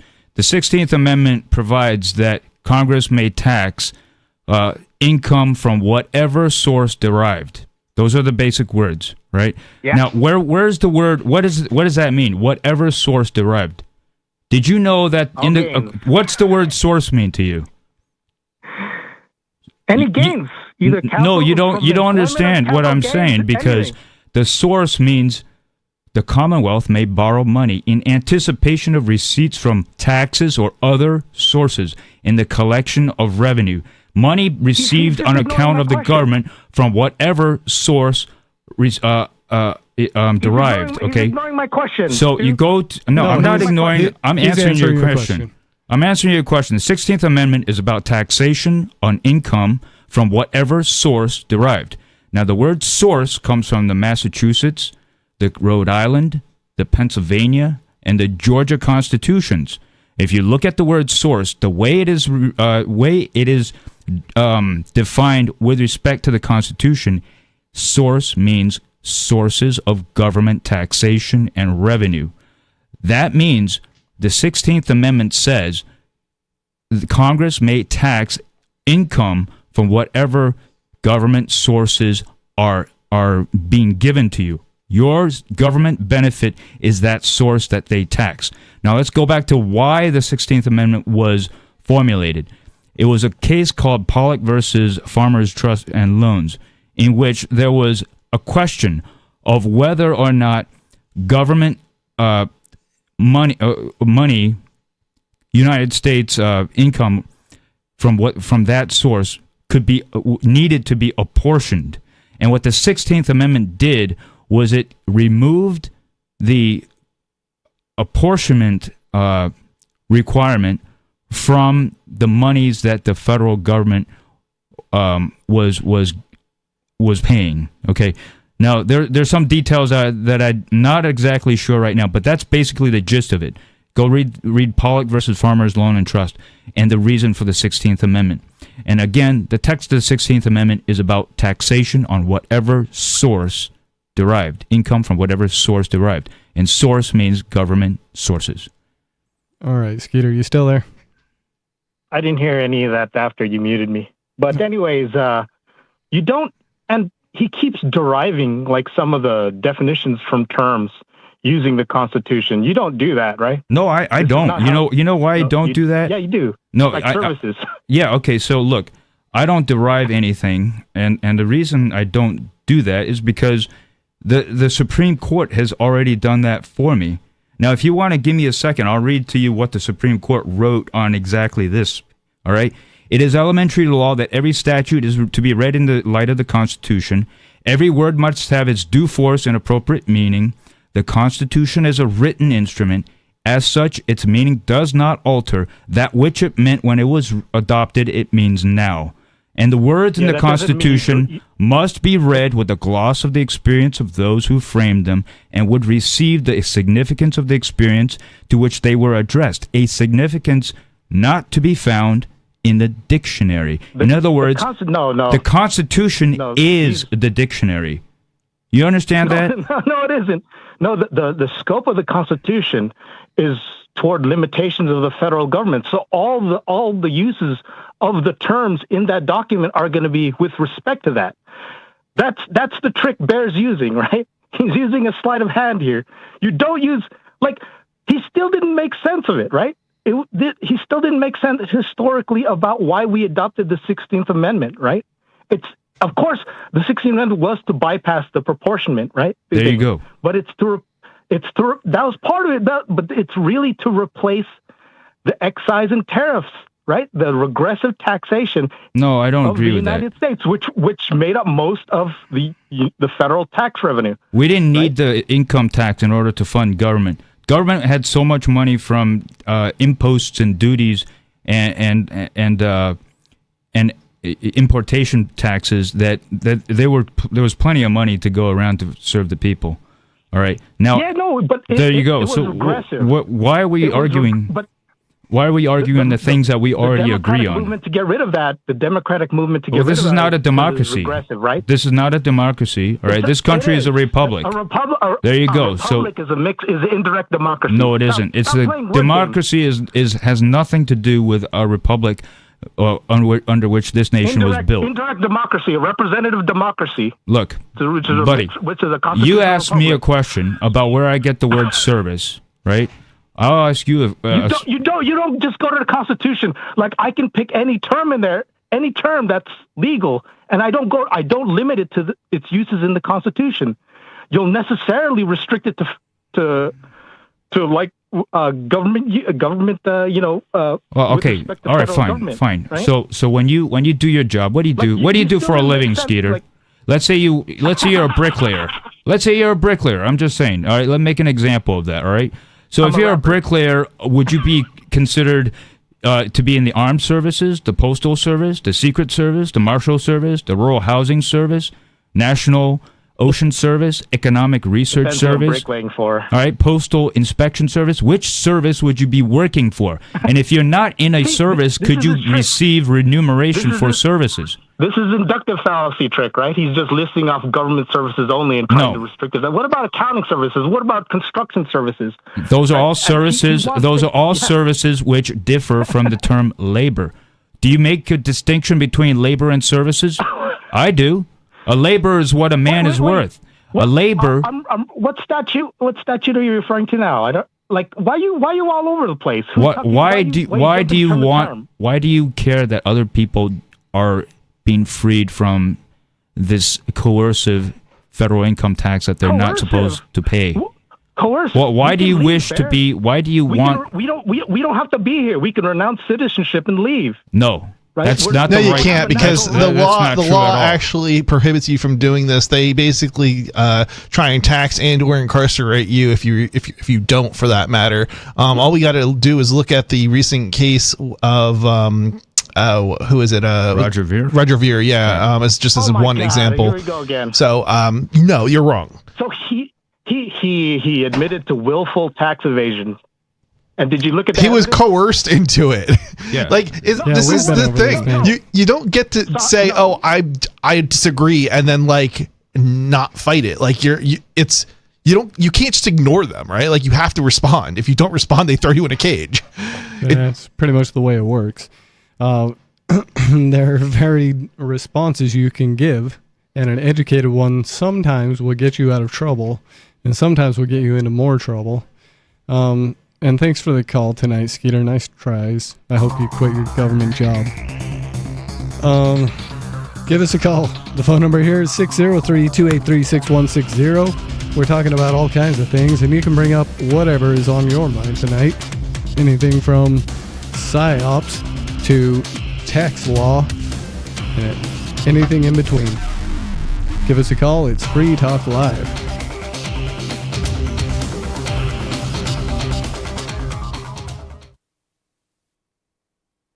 Hey, you are going to love the movie Victimless Crime Spree. It's hilarious, heartwarming, and carries a ton of inspiring freedom messages. Feeling down about the lack of liberty in your life? You need to put on this film with some friends and have a good laugh. It's a true story about me and my friends in New Hampshire living free, singing, dancing, and getting arrested. Of course, it's all on video, and the bad guys, the cops, judges, bailiffs, and sheriffs, they all play their part like it's out of a movie or something. You would think we scripted the whole thing, but it's real life. Go ahead and have a watch, and if it's been a while, have another look. I guarantee you'll notice things now that you didn't notice before. And the best part is that you're going to walk away feeling a renewed sense of your own power. You are the master of your destiny, and you will be free in your lifetime. Victimless Crime Spree. From Feature Story News in London, I'm Simon Gaitan. The death toll has risen to at least 128 people from a deadly fire in a residential block undergoing renovations in Hong Kong. 3 people overseeing the renovations have been arrested for manslaughter as authorities investigate. Laura Westbrook reports from the scene. The focus now turning to the investigations. Hong Kong's security chief says that once the temperature in the buildings goes down, police will be entering the buildings to begin collecting evidence. Officials haven't been able to rule out the possibility of finding more bodies once they begin to enter the buildings and begin those investigations. Now, the buildings were undergoing renovations at the time of the fire, and scrutiny has been turning to the materials used in those renovations, in particular styrofoam, which was used to cover the outside of windows, which is highly flammable, and authorities say may have been one of the reasons why this fire spread so quickly and so intensely. Laura Westbrook, Hong Kong. One of the 2 members of the National Guard shot near the White House on Wednesday has died. Sarah Beckstrom has been deployed to Washington as part of the Trump administration's crime crackdown. Her 24-year-old colleague Andrew Wolf is fighting for his life in hospital. An Afghan national has been identified as a suspect in the shooting. President Trump paid tribute from his Mar-a-Lago resort in Florida. Sarah Beckstrom of West Virginia, magnificent person, started service in June of 2023, outstanding in every way. She's no longer with us. She's looking down at us right now. She was savagely attacked. She's dead. That's horrible. The Kremlin has confirmed the US has shared with Russia its new plan on the Ukraine peace settlement discussed with Kyiv in Geneva last weekend. Daria Bundarchuk reports from the Russian capital.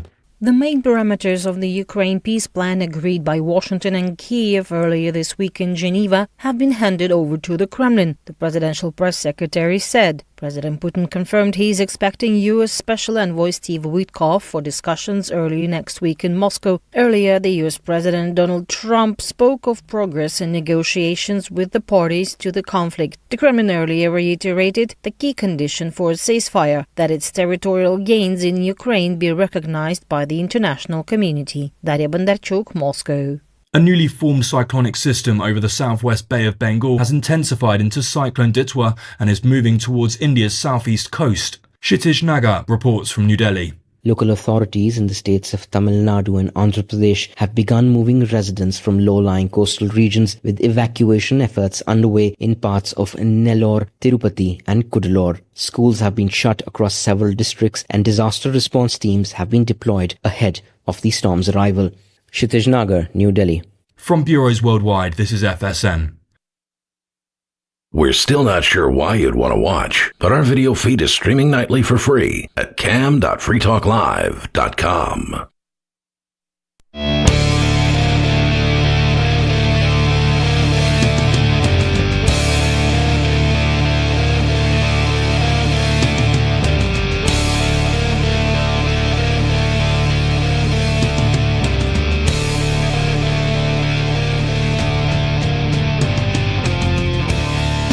This is Free Talk Live, talk radio you control. You can give us a call and let us know what you're thinking about tonight. The phone number here is 603-283-6160. I'd like to thank Matthew for being an amplifier with us here at Free Talk Live. That means that Matthew went to amps.freetalklive.com and signed up to support the show. AMPS stands for Advertise, Market, Promote, and Support.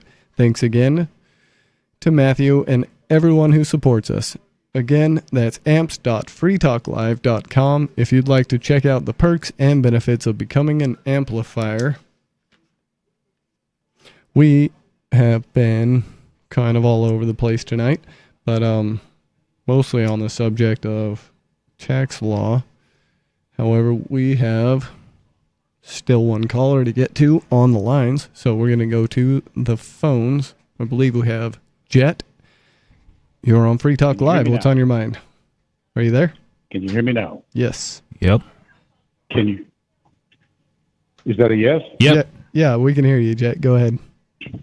Okay, what I'd like to do is I'd like to make 4 general statements and then kind of qualify each one as we go. They're all related to each other, of course. First one is, which has been mentioned so far, the concept of government is a PSYOP. Secondly, the people who seek positions in this government are mentally ill. Thirdly, human law is the opinion of a small few, and for taxation does not apply to humans. Now, getting back to the concept of government as a PSYOP, I think we all agree to that. But what I wanted to point out was the way to counter a PSYOP is with a PSYOP. And you've probably heard me talk about this before. Is the primary way, whenever I talk to other people, if I use the term government, I never use it by itself. I always say government people, government humans. It snaps something in the person's brain when they hear about that. They're going, what do you mean government humans? You know? Yeah, goons, tyrants, despots, parasites, thugs, mafia, gang, idiots, liars, thieves, lunatics, killers, and gang members. Yeah. All of the above. So we got a list here in the studio. Yeah, I sent that in a long, long time ago. But the main thing is to really practice, not using the term government, because government, in effect, being a PSYOP, is just an illusion of something, as we know. And so the best way to do it is to point it back to the fact that there are people who are mentally ill seeking positions of power and control over others, and demanding to be obeyed, under the threat of violence. So that's the secondary thing I wanted to cover. And then thirdly, human law is, in general, is just an opinion of a very few number of people, which then bleeds off into the taxation thing. And I want to propose that taxation doesn't even apply to humans, but only to fictions. So there's a bunch of things on the table. What say you? Well, a couple things. First of all, I'd like to say that with respect to our government servants, we should call them as they are, government servants. And the reason is we the people established the government to serve us. We're the masters of our creation. They serve us. And we should give them respect for their service. That's why we say thank you for your services. Secondly, humans are humans, and humans are taxed according to their conduct. and whether that conduct has a privileged or entitlement to it. If you are serving the government, then you are receiving remuneration for your services, which is by definition an entitlement. And that entitlement can be taxed. However, if you're laboring for yourself to feed yourself and your family, that is an inherent human right that cannot be taxed, right? Because that would be a direct tax. Whereas the other thing is called an indirect tax. An indirect tax is a cut. It's an excise. It's called an excise tax. It's a cut of the privileges of working as a government servant. So in that sense, we invert this PSYOP not by placing government in a elevated position, but rather understanding them as a construction of our sovereignty, as our machinery to help us along. And when you do that, you allow them to serve you instead of molest you. And the better and the more you hold that idea of you being the creator and them being your servant, and more in a way that actually works for you, over time you're going to learn that, hey, I love the government servants. They help me. That's a inherently different mindset than government is oppressive or that they're doing something to me I don't want. You see what I'm saying? Well, what I'd like to respond to that is servants are typically sought, and these people who seek positions of power over others seek them without being asked, out of their own, I don't know, their own ego or their desire. And this is why I say that there's a mental illness that goes on inside of each one of these people. I agree, 100%. But I would say that, but the thing that I don't agree on is that you must make a distinction between the mechanism of government, the operational machinery of government, and the persons who are in charge of it.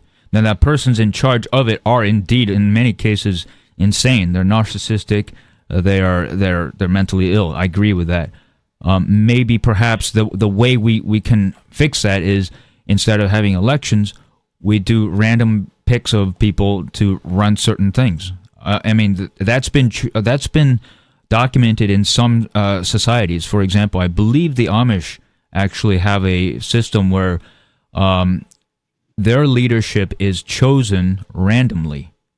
Yeah, I bet that works a lot better. Hold on. It probably does. It works better because, one, there is no established class that then can be corrupted, and two, it's like they are chosen to do a certain job, and they're not like, they're not.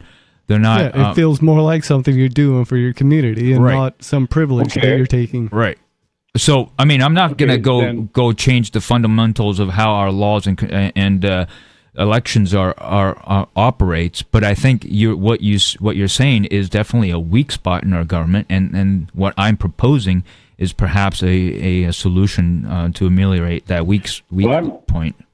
We probably need competing solutions, guys, not just one solution. I want to say that I think we need to keep on the path here and then pick another state to have the random selection process tested and see which one ends up working out better. Well, it doesn't have to be totally random. It's random. Yeah, but random is probably a really good solution because it's for various reasons, and some of which you've said. Well, if you got one town in New Hampshire to adopt it and it worked well there, the other towns might adopt it. Oh, yeah, and right. It might become a widespread thing too. Yeah, definitely something needs to be tested further. Right. Yep. Let me talk about the magic of human law. What obligates? Well, first of all, I'll just say that the human law is the opinion of a very small group of people, and only backed by the concept of violence. Either you obey me, or I will cause violence against you. Mm-hmm. So, by what magic does some other stranger apply to be able to say that now you must obey me? Okay.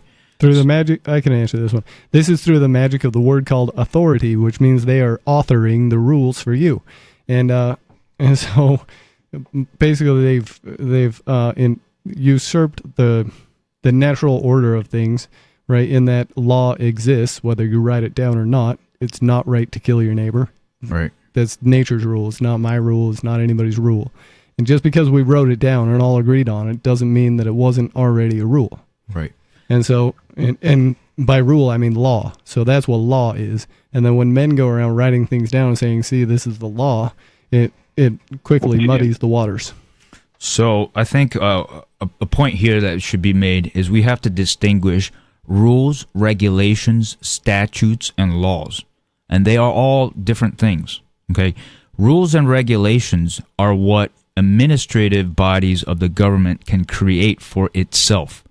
It comes out of Article 4, where it says, Congress shall have the power to make all needful rules and regulations. Okay, so that's rules and regulations. Now, statute, on the other hand, is a form of law that's superior to rules and regulation. A statute is an act of the legislature which is treated as a contract. And I get that from this Supreme Court ruling. In general, a statute is itself treated as a contract when the language and circumstances evince a legislative intent to create private rights of a contractual nature enforceable against the state. That's United States Trust Company versus New Jersey. And furthermore, an older definition of that same concept is the Floyd acceptances, where it basically says our statutes are acts authorizing the making of contracts with the government. And that's at 74 U.S., page 666. That's 1868 Supreme Court case. That's right. And they'll even accept that this is the way it is. Statute is different from law. Right. Okay. And statute, again, it's a contract. Okay, so you have to enter into that contract, which means all statutes must be consensual. Now, law, on the other hand, is a different definition. Law is a statement of the circumstances in which the public force will be brought to bear upon men through the courts. See American Banana Company versus United Fruit. 213. By what magic? It's not magic. Does authority exist? You are the authority. How does the? You are the authority. You're just not using it properly. I just explained it. It's a spell, and it's spelled AUTHORITY. Yeah, but that's why they call it that. That's why they use American English. It's a green language. The definitions shift. They have it. It triggers your subconscious. Well, let's toss out the simple logic. If I don't have the right to make laws and rules against you and tax you, and you don't have the right power and authority to make rules and tax me, etc., we cannot get together and make that. That's the definition of a delegation of power in the republic, and you're absolutely right. But here's how it works: they do have the right. You do have the right to make certain contractual obligations. For example, let's say I run a business, right? I run a business. I'm making hamburgers, and I'm selling them at let's say I'm a McDonald's. Okay, you as a person, as a citizen, as one of the people, have the right to know what my business is about. That I keep my food clean and healthy for you. Therefore, you can delegate that power to the instrument known as government, as the machinery to check my behavior. That is how delegation of power works. On the other hand, magic. That's not magic. That is a statement of the circumstances that brings the public force onto men through the courts. That is a very logical conclusion of what a delegated powers mean. I'll give you an example. When the founder of this country got together, they all gathered around and said, "We hereby grant ourselves the rights, powers, and authority." I disagree. Grant ourselves rights, powers, and authority. We hereby grant ourselves the rights, power, and authority Where does it say that? Create right. Article 6, for example. No, Article 6 says the Constitution is supreme. No, it says that if they make a treaty with some other country, then I'm beholden. That's what it says. Okay, I didn't read that right now. I'm not going to debate that. But I will say this. The founders didn't say we have the power to do this. The founders says the people have the power. No. The people have the power to do this. What the founders created was a mechanism of government by which delegated powers can be enforced or enacted or operated on. Okay, the Constitution only works when you understand the Constitution, and this is why our system doesn't work. Is because most people don't understand the Constitution. Most people don't read it. Why should we be paying attention to something that was created by dead people? Well, you don't have to.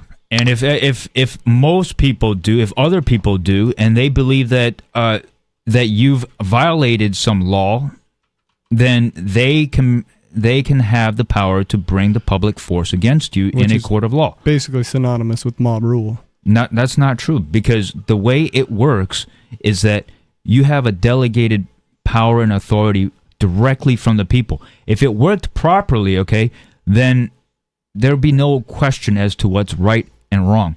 The problem is our Constitution is neither understood nor studied nor used by people who are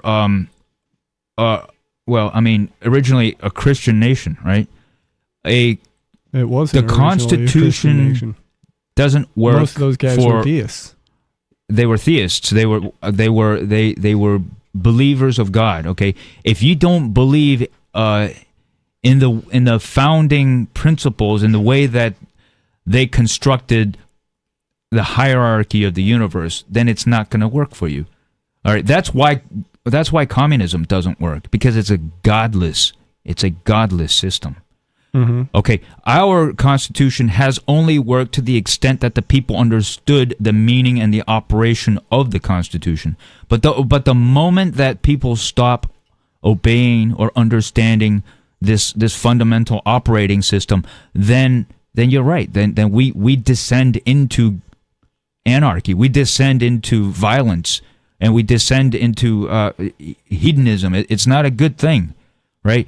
Now, what the founders said was basically this: you must have knowledge, and you must remain eternally vigilant if you are to have liberty. Because the moment those two things slip, you're going to lose it.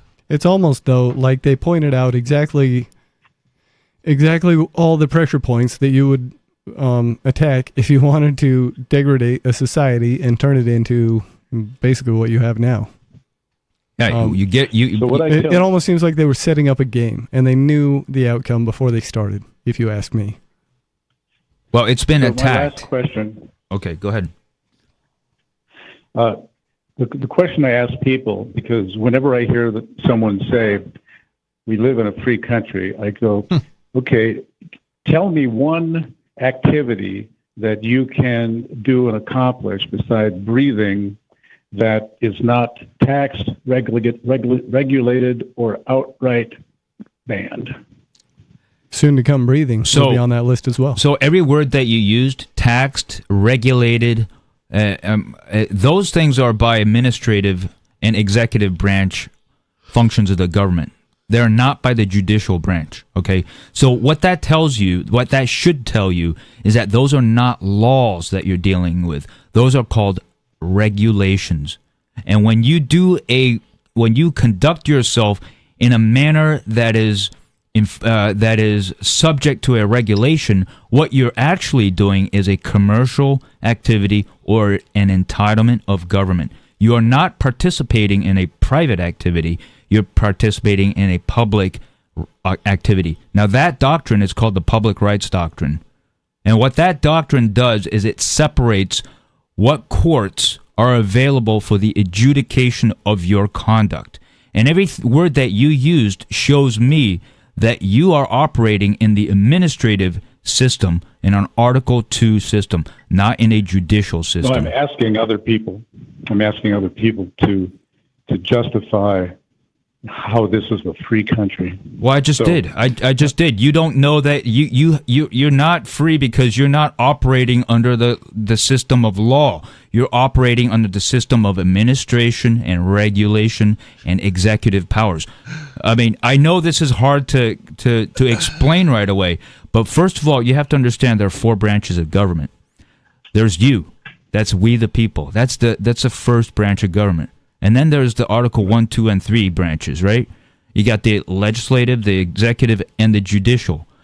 The legislative branch makes rules and regulations for the administrative branch to enforce. Those rules and regulations respect only property belonging to the United States, and that means the rights and entitlements that the United States government can give you.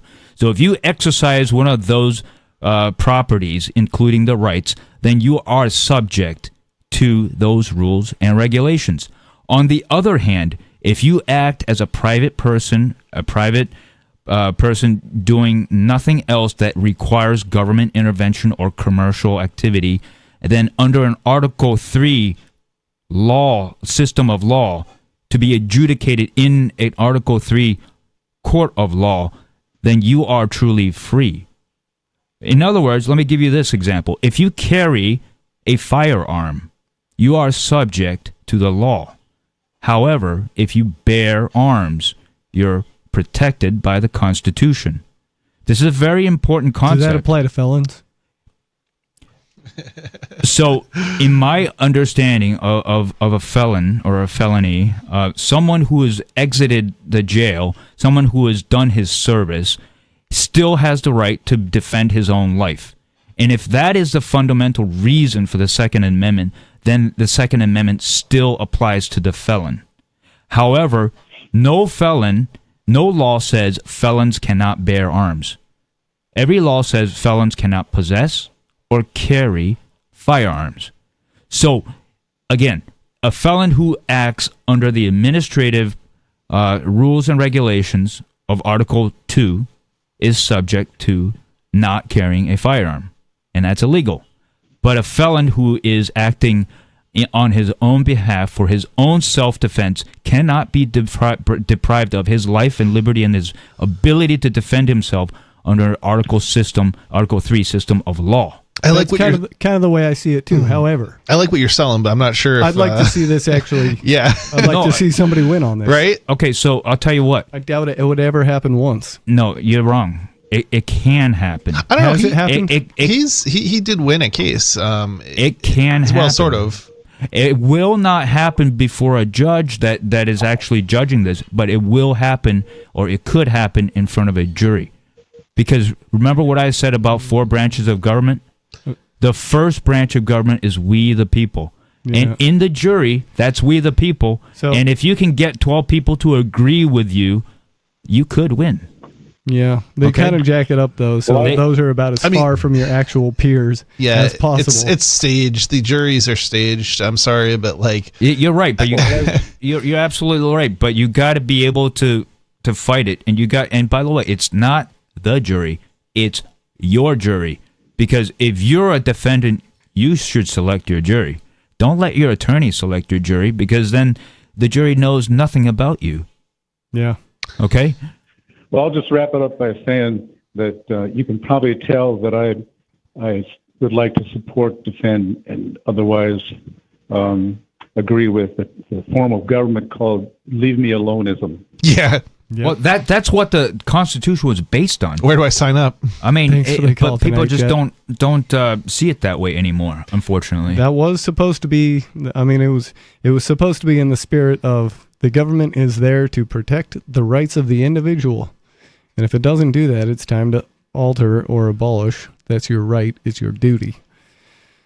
I'd say they failed a long time ago, and. Yeah, and what the alter or abolish part looks like. We the people failed. We the people. We were supposed to abolish it, and we didn't. Well, we were supposed to stop it from going rogue on the first place. Yeah, and the problem is they kind of never give you a seat at the table. Yeah, that's true. What do you think about all of this? Give us a call. The phone number is 603-283-6160. This is Free Talk Live.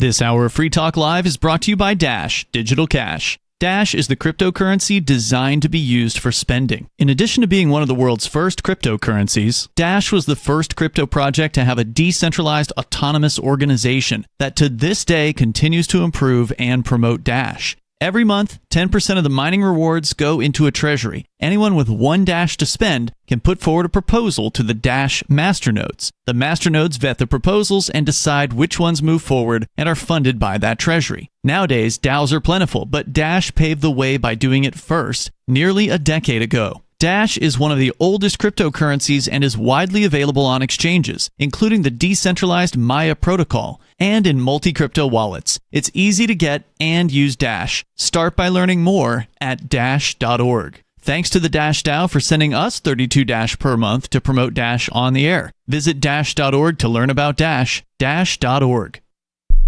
The new 4th edition of Healing Our World, The Compassion of Libertarianism, will take your understanding of liberty to a deeper level and has over 1,300 updated references, new cartoons, and a foreword by Dr. Ron Paul. With discounts for multiple book purchases, the 4th edition of Healing Our World is a great gift for the liberals, pragmatists, environmentalists, and Christians in your life who think libertarianism is cold-hearted. Get yours today at healing.freetalklive.com and use promo code FTL for a $5 discount. There are lots of ways to listen to Free Talk Live. Our podcast has been around since podcasts began, and now the FTL feed is loaded with content besides our full show archives. Did you know that we make it easy for you to customize your podcast subscriptions? We have different feeds, one that includes only our full shows, one with just the Daily Digest, and our main feed that includes everything. You decide what you listen to. It's quick and easy to customize your feeds at feeds.freetalklive.com. That's feeds.freetalklive.com.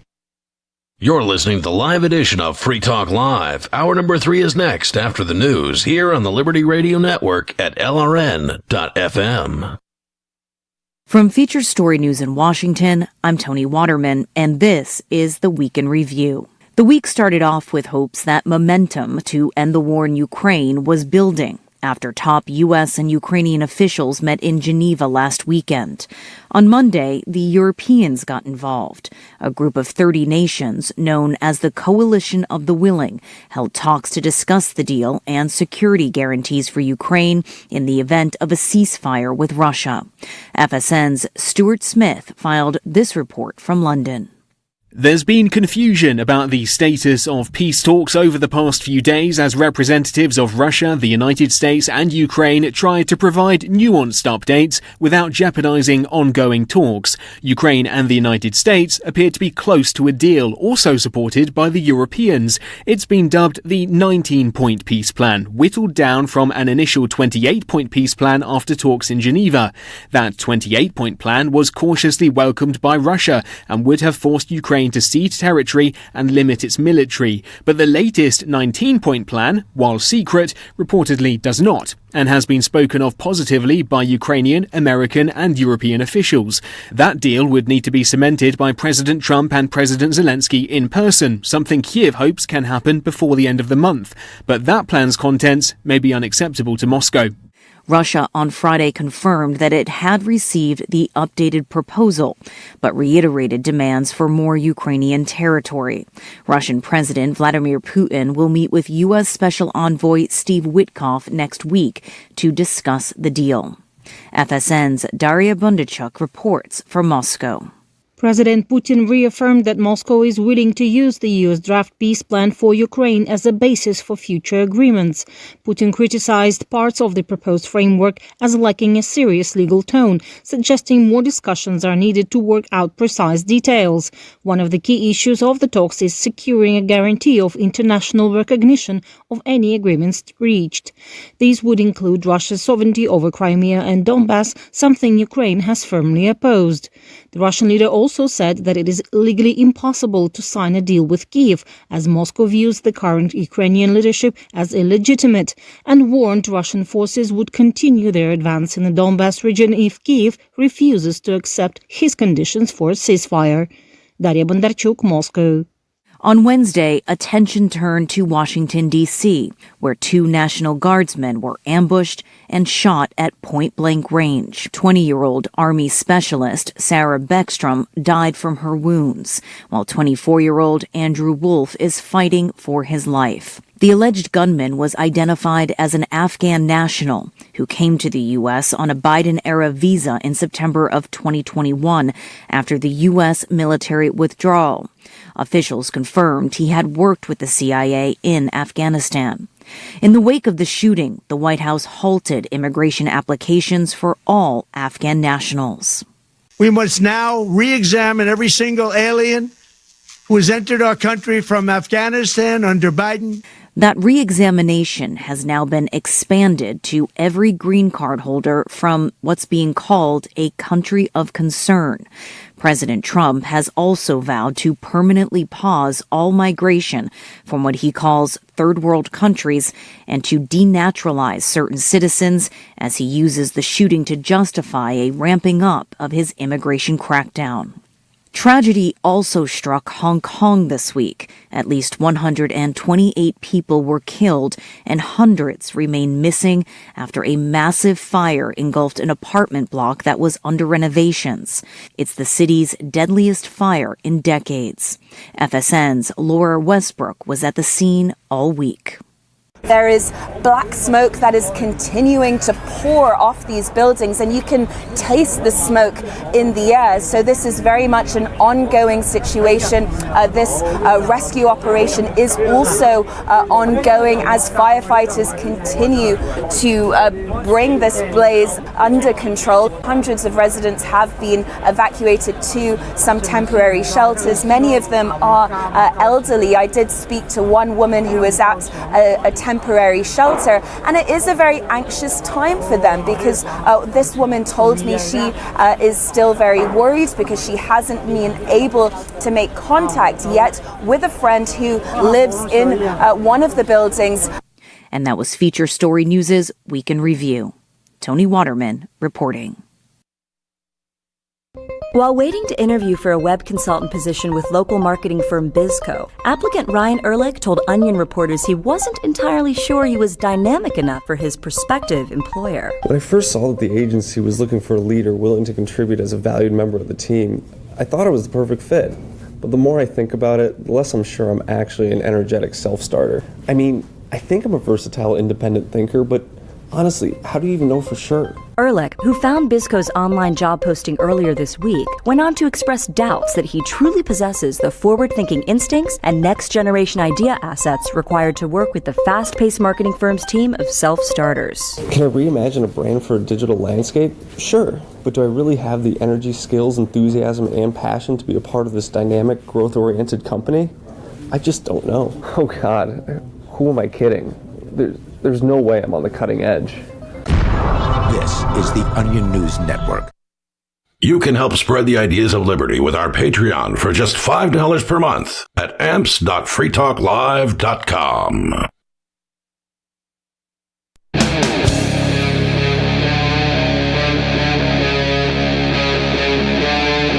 Free Talk Live.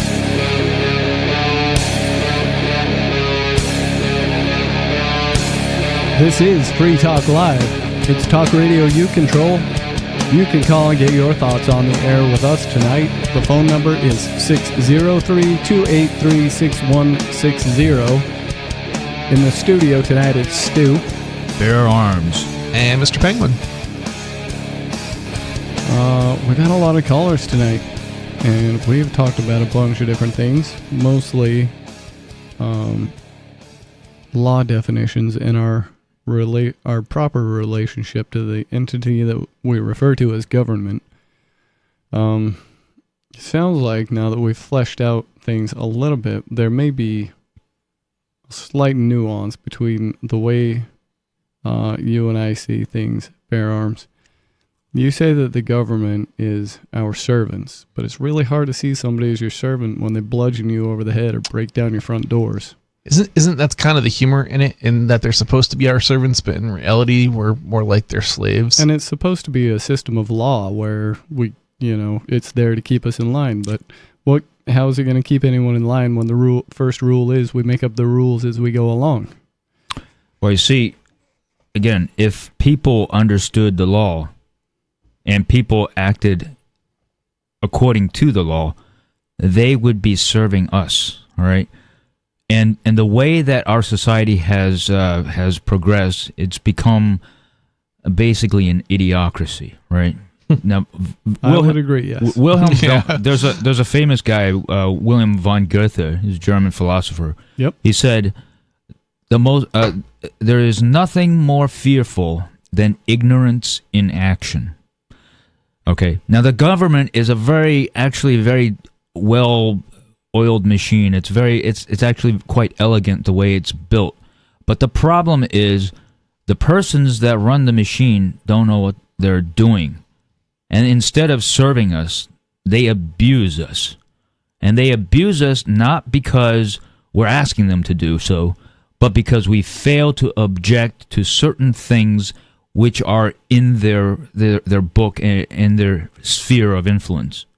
Mm-hmm. For example, I'll give you an example. The average American is paying like, I don't know, $10,000 a year for his or her house property tax, at least, right? That's on the low end. Well, probably. Whatever. The number doesn't matter. Yeah. What matters is he's paying anything at all. All right. Now let me explain that to you. Under the Third Amendment, it's not really. They're not paying on their house. They're paying the government. They're paying the government. Yeah. But let's break this down and see how it works. Okay. Because once you understand the mechanism, that it illustrates how the government is supposed to serve us, but it's not, because we failed to do something to challenge the presumptions that are before us. Okay. Now, when you buy a house, right? When you buy a house, go look at your deed. Does it say anything about a house? No, it doesn't. It says something about property situated in a town of, in a state of, etc. Right? Those words are the words that establishes your ownership, and it doesn't say house. And why is it that I keep saying that you need to know about the word house? Well, you got to read the Third and Fourth Amendments to the United States Constitution. Under the Third Amendment, owners of houses have to consent to the quartering of troops in their homes, in their houses, okay? Under the Fourth Amendment, you have a right to be secure in your houses, persons, papers, and effects. Now look at your property tax bill. Where does it say the word house? Does it say the word house? It doesn't, does it? I'll give you an example. In Massachusetts, the word is residential property. Has anybody ever looked up what Mass General Laws Chapter 59, I think it's 59.2a. Wait, hold on. 59.2a. It says a residential property, a Type 1 residential property, includes a rooming house and a bed and breakfast home. Okay? So what they're doing is they're pretending that your house is a rooming house or a bed and breakfast home, which are types of businesses. And then they're taxing you not on your house, but on the excise of your privilege of doing business from your house. Yeah, but this is the same argument as the driving thing, right? Driving being a corporate thing, and I've seen people actually get let go on making their argument correctly on this issue, right? Because the Supreme Court did say you have. Yes, I've seen it. I haven't seen it. There's a I've video seen court out there cases. There's a video, but I haven't seen it. I've only seen it like people get off on certain charges because what effectively amounted to the failure to introduce evidence properly by prosecutions. I've seen it happen prosecutors. Street side with the cops let him go. And how did you know the reason for the Oh, okay. So you're talking about at the street? No, I'm talking about at the courthouse. I've seen people. I think it's happened at the courthouse, but the actual video I've seen, he talked the cops into letting him go. Okay, so that's different. That's not the same thing as like the court in the court system. Okay, anyway. Well, because he demonstrated to them that what they were doing was acting illegally, and he was willing to press charges if they kept it up. So okay, but yeah, I mean, he was correct about all of it. This is like trying it's a matter of will the judge agree with you, or will he use his first rule, which is we make up the rules as we go along, and then just decide to slam you anyways. Now, hold on, guys. Probably that. Hold on, guys. You say judge, right? I say he's not even a judge. Why is that? Because he doesn't have jurisdiction over this motor vehicle situation. Let me explain to you how this motor vehicle situation works. The motor vehicle situation is that the Department of Motor Vehicles or the Department of Transportation has subject matter jurisdiction over the licensing of motor vehicles and the operation of motor vehicles. Would you agree? That's what they claim, yeah. That's what they claim, right? So they are the subject matter experts. They're the subject matter authority in that issue. Now, when the county prosecutor brings you before a court and says to the judge, you were operating without a license, how does he know that you're not just traveling for which no license is required? He doesn't. Why not? Because he hasn't brought in the Department of Motor Vehicles, which has exclusive subject matter jurisdiction over the operation of motor vehicles. And by not bringing in the Department of Motor Vehicles, the judge cannot discern the facts between traveling without a license or driving without a license. Therefore, the judge has no jurisdiction. That's why they make you go to the DMV and get a letter from them before you can get a court date on a small traffic ticket. Now, does a DMV ever show up? No. No, so what does that mean? But they've made some interjection on what they call a case. So therefore when the judge, the quote unquote judge, makes a decision on behalf of the DMV, he's not acting in his capacity as a judge, he's acting in his capacity as a DMV administrative officer. Mm-hmm. Right? So because we consent by not objecting to it, by not challenging the absence of the DMV and the absence of the jurisdiction because of it, they presume that they have the authority to charge you a fine or put you in jail or whatever it is. Yeah. Okay? Which kind of, it's hard to argue that they don't if you went and asked them for a license in the first place. Now, hold on now. I know a guy personally in Connecticut who was stopped for not having a license.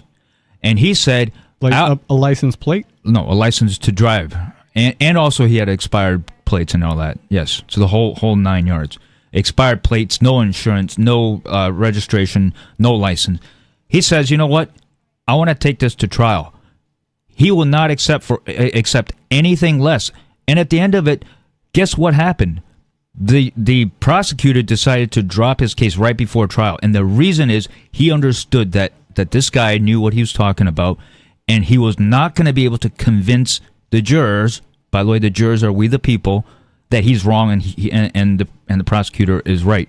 So what I am saying is ultimately, remember what I said about that the definition of a law? The definition of a law is the statement of the circumstances which brings the public force to bear upon men in the courts. In other words, if you are able to convince those 6 or 12 members of the jury that you're not guilty by means of certain things that you're able to articulate and argue, then it's possible that they don't even want you in front of that jury in the first place, and they may dismiss your case, as I have seen happen. Okay, they do dismiss cases. They do that. Yeah, they do dismiss. They do dismiss, or the prosecutors will drop the cases. Is what I should say, or how I should say it. Correct. Frame it.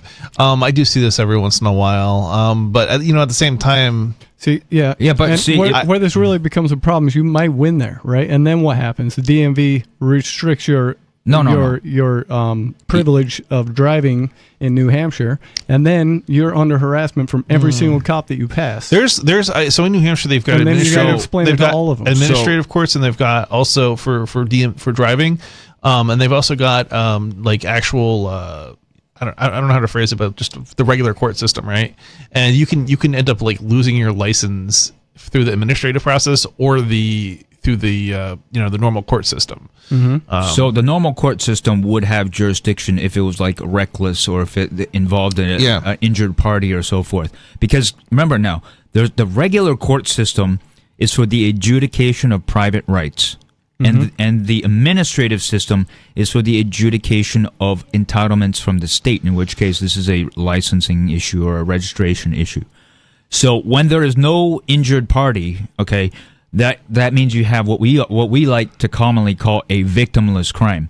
Sure. When there's a victimless crime, what's really happening is they're alleging a breach of contract with the administrative aspect of the government that has subject matter jurisdiction over the thing that they are licensing for. In this case, would be motor vehicles. Mhm. Okay, so when they are in that forum, it is not a court. It is an administrative procedure. All right, it's an administrative proceeding. It is not a judge. It is an administrative officer. And you would only end up there because you have a license, because at some point in the past, you had signed something and made yourself a contractor of that system. So if you were to never have a license to begin with, then in theory, it would be easier to beat the driving without a license charge. Or if you went through the proper channels to revoke. Correct. Yeah. Correct. Yeah.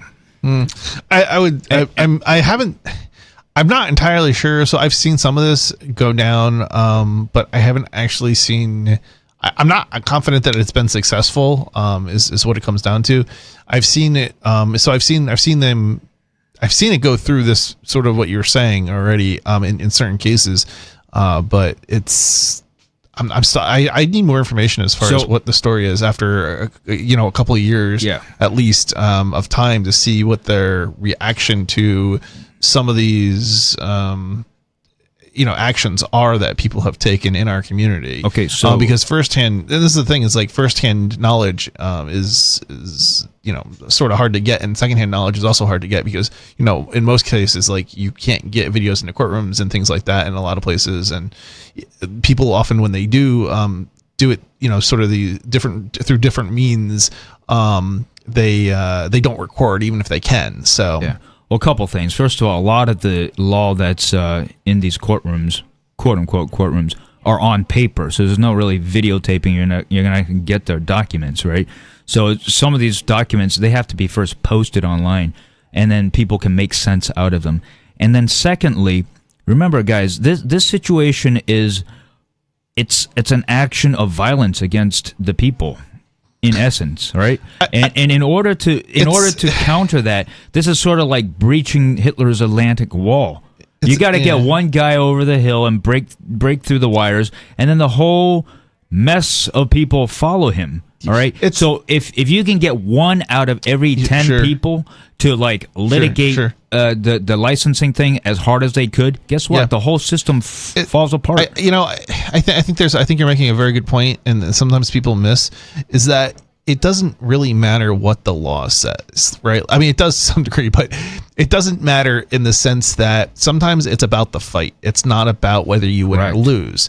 And there's sometimes the benefits of fighting stuff is not the winning part within a court. Sometimes it's there's other benefits to it. For example, maybe it's to bring attention to the Free State Project to get more people to move here to then change the law, or it may be that's just one example, but it is it's a principle thing, right? It's a standing up and defending your freedoms type of situation where if you can get other people to do it, maybe you can get the law changed.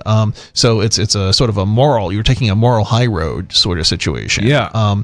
So it's like, and I think people, and this is the thing that just drives me nuts about, like, I don't know if you guys have seen videos on like YouTube and stuff about people saying, yeah, this is legal or this was not legal, about people doing like activism. And it's like they're completely missing that the point in that these people, some of them think that they're right in terms of like what they're saying or whatever, but other times that's not even the case, like, because the person didn't even say anything, and the person who is saying this is legal or this is not legal, you're missing the point that they're doing something for moral or principled reasons, because they don't agree with the law. It doesn't matter. Yes, they might be breaking the law. Right, they might be breaking the law, but that's kind of the point in this particular case. Well, a lot of in these cases, we're not breaking the law because, first of all, we already determined there's no victim. It's a passive thing to travel around without a piece of paper in your pocket. It's an opinion. It's not an opinion. Everything's an opinion. Supreme Court. I mean, yeah, it's an opinion whether you're talking about the Supreme Court making an opinion or a judge making an opinion or your personal opinion on what it is or isn't. Or how about this? It's not an opinion. It's the statute. It says motor vehicles who operate in commerce for a profit are required to have license and registration. Sure. And if you're not in commerce for a profit, in the regular course of a business, look up 18 U.S.C. Section 36. I mean, you are not let me back up. a motor vehicle. If you ask 6 lawyers, you're going to get 6 different opinions on what that means. That may be true, but again, if you only have 6 lawyers and you have like 60 litigants, then those litigants are going to win whether or not they're right or wrong. Because, guys, look at it this way. If you're fighting a town, right, they only have so much for a legal budget. For example, they have like $2,000 a year for a legal budget. So if you can and I can completely agree. I completely agree with you on this aspect of it, right? Like, and that's one of the things, like in New Hampshire, that we've done. We fought so many parking tickets that they won't give us tickets, or they'll give us tickets because they don't know who they're ticketing, but they won't give us trials. And this is not a bad thing because basically, if you don't get a trial, the ticket has to be dropped. So it's anytime anybody in Keene, New Hampshire, basically is gets a parking ticket, you just go to City Hall, I think it is, building? Yeah, it's a City Hall building, and go to the parking department and demand your trial, and they won't give it to you because they're just going to drop the ticket before you even get a trial. This is where, again, it's the Atlantic Wall idea, right? You get one guy over the wires, and the rest of you just follow. Yeah. And there's so many of us that the entire system was not built to adjudicate these motor vehicle issues, right? They're doing that for profit right now. What we got to do is to take away their profit incentive and instead make it costly for them so they don't do it. So what they actually do is to enforce the law on things like taxis and trucks and buses and all those things and Ubers and whatever. But if you're not operating any of those, you shouldn't be in traffic court because traffic court is not a court. It is, I have to say, so I've fought 2 parking tickets in Keene, and I have to say it is in some sense so boring, but it's also entertaining in that you're fighting a $5 parking ticket.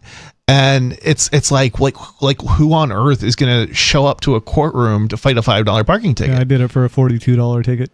I mean, sure, that's still, I mean, so. Yeah, I definitely lost monetarily, but it's the principle of the thing. Right, it's the principle of it. I didn't pay him anything. That's good. I mean, so we've had people who have, usually what happens is people will refuse, at least activists in New Hampshire will refuse to pay the fine that will usually end up resulting.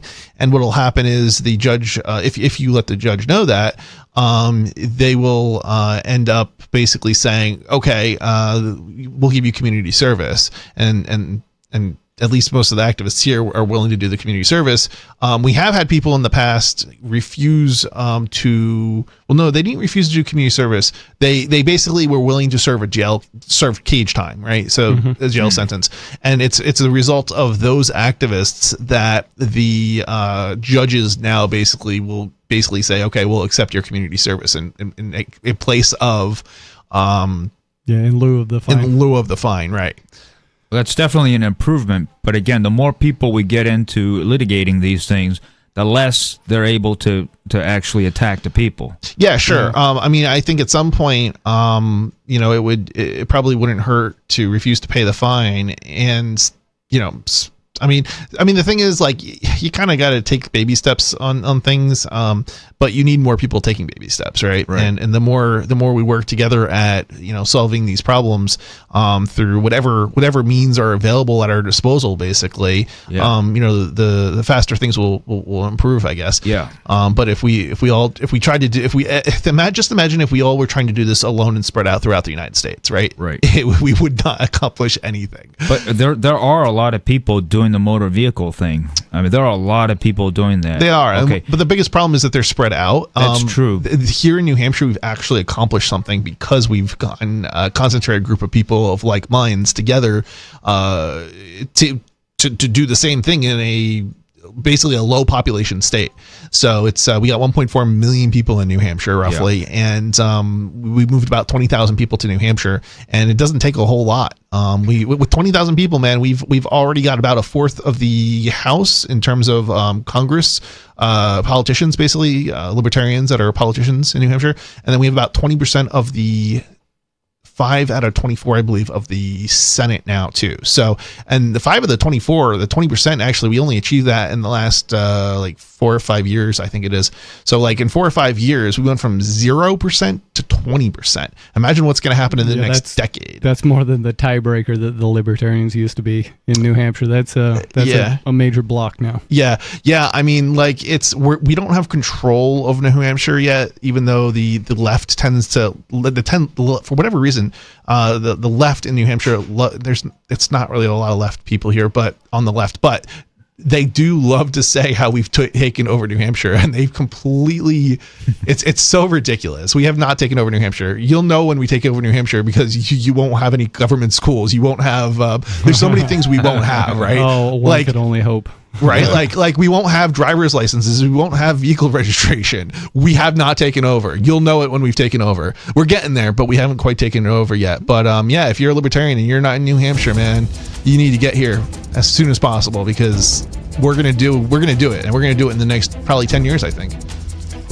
Yep, I've noticed the characteristic that's pretty prevalent among leftists to screech and just scream out that the others are invading or taking over.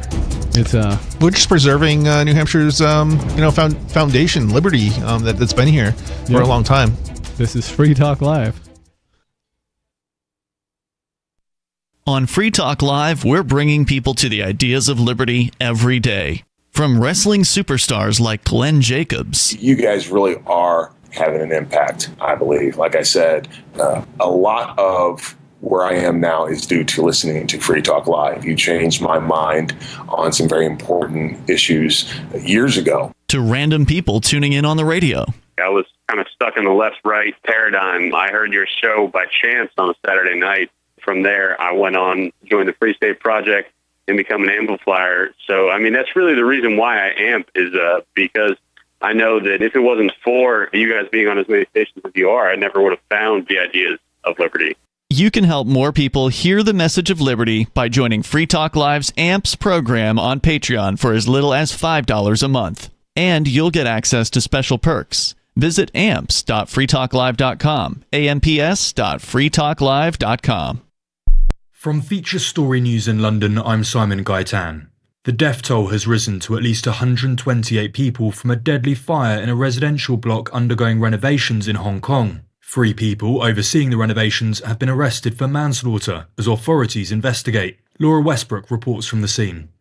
The focus now turning to the investigations. Hong Kong's security chief says that once the temperature in the buildings goes down, police will be entering the buildings to begin collecting evidence. Officials haven't been able to rule out the possibility of finding more bodies once they begin to enter the buildings and begin those investigations. Now, the buildings were undergoing renovations at the time of the fire, and scrutiny has been turning to the materials used in those renovations, in particular styrofoam, which was used to cover the outside of windows, which is highly flammable, and authorities say may have been one of the reasons why this fire spread so quickly and so intensely. Laura Westbrook, Hong Kong. One of the 2 members of the National Guard shot near the White House on Wednesday has died. Sarah Beckstrom has been deployed to Washington as part of the Trump administration's crime crackdown. Her 24-year-old colleague Andrew Wolf is fighting for his life in hospital. An Afghan national has been identified as a suspect in the shooting. President Trump paid tribute from his Mar-a-Lago resort in Florida. Sarah Beckstrom of West Virginia, magnificent person, started service in June of 2023, outstanding in every way. She's no longer with us. She's looking down at us right now. She was savagely attacked. She's dead. That's horrible. The Kremlin has confirmed the US has shared with Russia its new plan on the Ukraine peace settlement discussed with Kyiv and Geneva last weekend. Daria Bundarchuk reports from the Russian capital.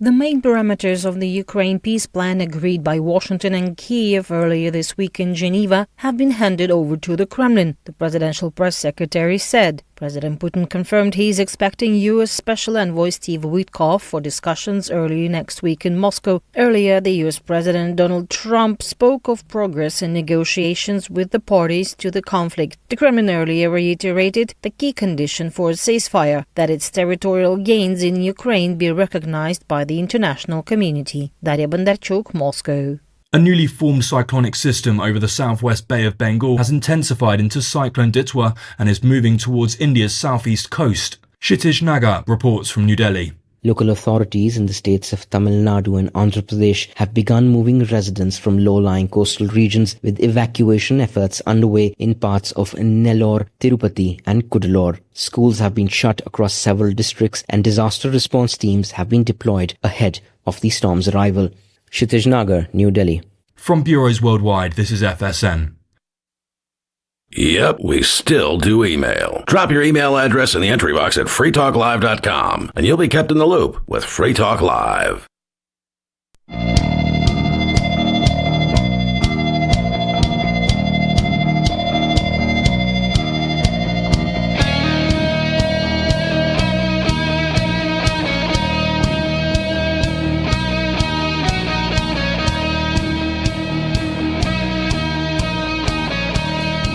This is Free Talk Live. It's talk radio you control, and you can get your voice on the air in this final segment if you call 603-283-6160. In the studio tonight, it's Stu. Bear Arms. And Mr. Penguin. Just before the break, we were talking about right to travel laws. I'm not sure if we came to a good conclusion on how we feel about that. I think we all agreed that we should have the right to travel, whether or not we do or not in practice. Supreme Court agrees. The district courts and the cops are the ones that kind of give you a hard time over it. But those are the guys that give you a hard time over everything, right? Right. One thing is that if you litigate these things and truly understand the mechanism of action of how these things are put together, like the operation and the structure of the law, how Article 1s and 2, 3, how they all operate, then once you understand that, it applies to everything. It applies to taxes. It applies to gun laws. It applies to, property tax. It applies to child support. It applies to everything that they're abusing us with. Okay, so just if you were able to study any of those subjects in depth and understand how the branches of government operate, you will understand how the whole thing works. Yep. Have you looked into the the notion that the human individual has been given a doppelganger corporate entity identification under and an account under the Social Security number? Have you heard about this? I believe that's probably true. However, how it affects us from day to day, I'm not sure. I'm not sure of its actual relevance, because everything is based not on who you are, but on what you do. Mm-hmm. It's based on your conduct, right? You cannot carry a firearm in some states without a license, but you can bear arms in every state for which no license is required, right? You cannot avoid or evade the tax on federal income if you are a federal employee or if you're a government employee of any kind. Yeah. Right? Doesn't matter if you claim sovereign citizenship or not. It's silly. Right? I mean, that doesn't even make sense. Right. The word doesn't even make sense. Exactly. Like, it's silly. It's a word that was created, from what I understand, by the political enemy, basically. Correct. To disparage those who objected. Right. So everything is based on what you do, your conduct.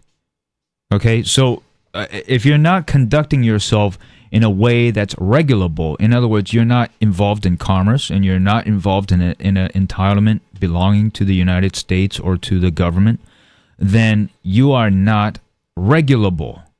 You're subject to the law, not regulations. And there is a big difference, right? You're not subject to those statutes that are contracts with the government, right? Remember? Unless they're able to trick you into admitting that you are subject. Correct, and that's the problem. That's the problem is that they do routinely they're trick you. very good at it, though. Yes, they're very good at it. And even if you know what you're doing and you know these tricks, a lot of times they'll get you to admit to it anyways. That's true. Yeah. And there's a reason the lawyers are always saying don't talk.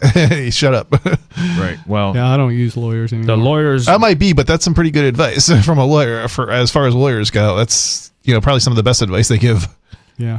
Well, lawyer to me is synonymous with liar, and I wouldn't hire anybody to lie on my behalf. I prefer the truth.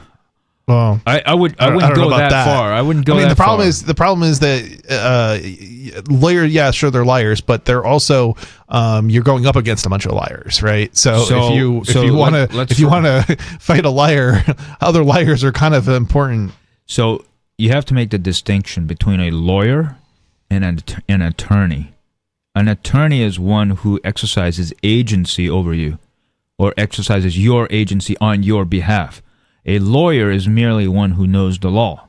Okay, anybody can be his or her own lawyer and present themselves in a court of law. Mm-hmm. Understand? I didn't say represent. Right, that's one of my sticking points too. Is when they ask if I'd like to represent myself. No, you don't want to represent yourself. Do not, because that's not possible. I'm here. I can present. You're presenting yourself in your proper person for yourself, not as an infant or as an incompetent. Right. Right. So that's something that people have to understand. Now, that being said, the attorneys in this country, they're absolute disservice to the people. They have corrupted the language. They have twisted the arguments, the written law in every way so that they can make a buck off of you. That's what I suspect the goal of the game was from the it's from the get-go, it's 100%. This is a kleptocracy. It's a rule by thieves. Yeah. Right? And the way you get out of it is first not to interact with it if you can, and second, understand how you're going to interact with these persons. Right? Yeah, well, most of us are going to interact with it because our parents signed us up to do so. Well, I mean, again, that may be true, but there is also a way to not use, let's say, your social security number. There may be ways, right? I'm not saying it's easy, but it's possible. I mean, they make it very difficult to avoid. I mean, just like, for example, take transferring money, right? I mean, sure, we have systems now that do work pretty well, actually, like cryptocurrencies and things like that. But up until recently, up until 2009 or so, we didn't, right? And how would you have transferred money? You would have gone to a bank, they would have demanded a social security number, they would have refused to open you an account, and then what? What's your other option? And your other options, there's not a whole lot. Most of them also will demand a social security number, and those laws, they got even stricter after 2001. So whereas before you might have been able to open a bank account without a social security number, you can't, or do any kind of money transaction. You can't now. It's I mean, maybe you can do $100, maybe you can do 250 with like a prepaid debit card or something like that. But anything that's reloadable, social security number is going to be required. Do a wire transfer, need a bank account. So again, this is where we use words to entrap ourselves and to enslave ourselves, right? To transfer money means money goes from person A to person B to person C. In other words, money is given to person C through person A. Yeah, okay. The judge in the Ian's case couldn't understand that, though. Right. That's by definition transfer money. And in order to transfer money, you got to ask yourself, is that a right or is that a privilege? And the answer is it's a privilege. And therefore, they can regulate it because they own the infrastructure that allows you to do the transfer. So you can still be free. And when you are free, you're not transferring cryptocurrency. You're merely conveying it or moving it. Okay, so when we set our mindset, when we use our mindset in the proper way, using the proper terms, and the words, it automatically frees us from their system.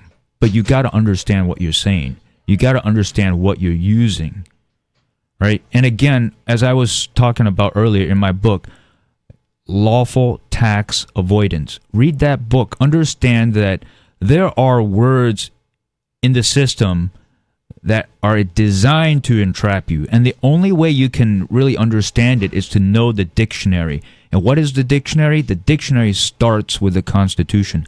Every word that you don't know or is suspect, go word search your Constitution and see if it shows up, and then see how it's used.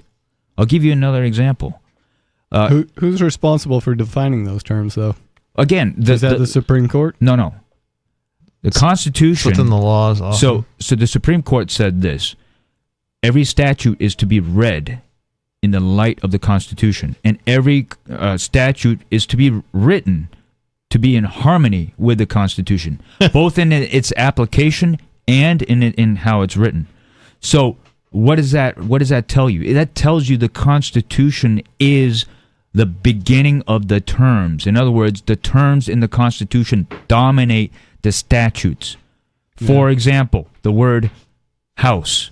The word house means, in common parlance, means the house in which a man lives, right? And that word is not taxed. The word arms is nowhere in the statute, except for like sergeant of arms or raising arms as in a flag. Okay, they don't control arms or infringe upon our right to bear arms, whatever that arm may be. Mm-hmm. Okay, there's no law that says that.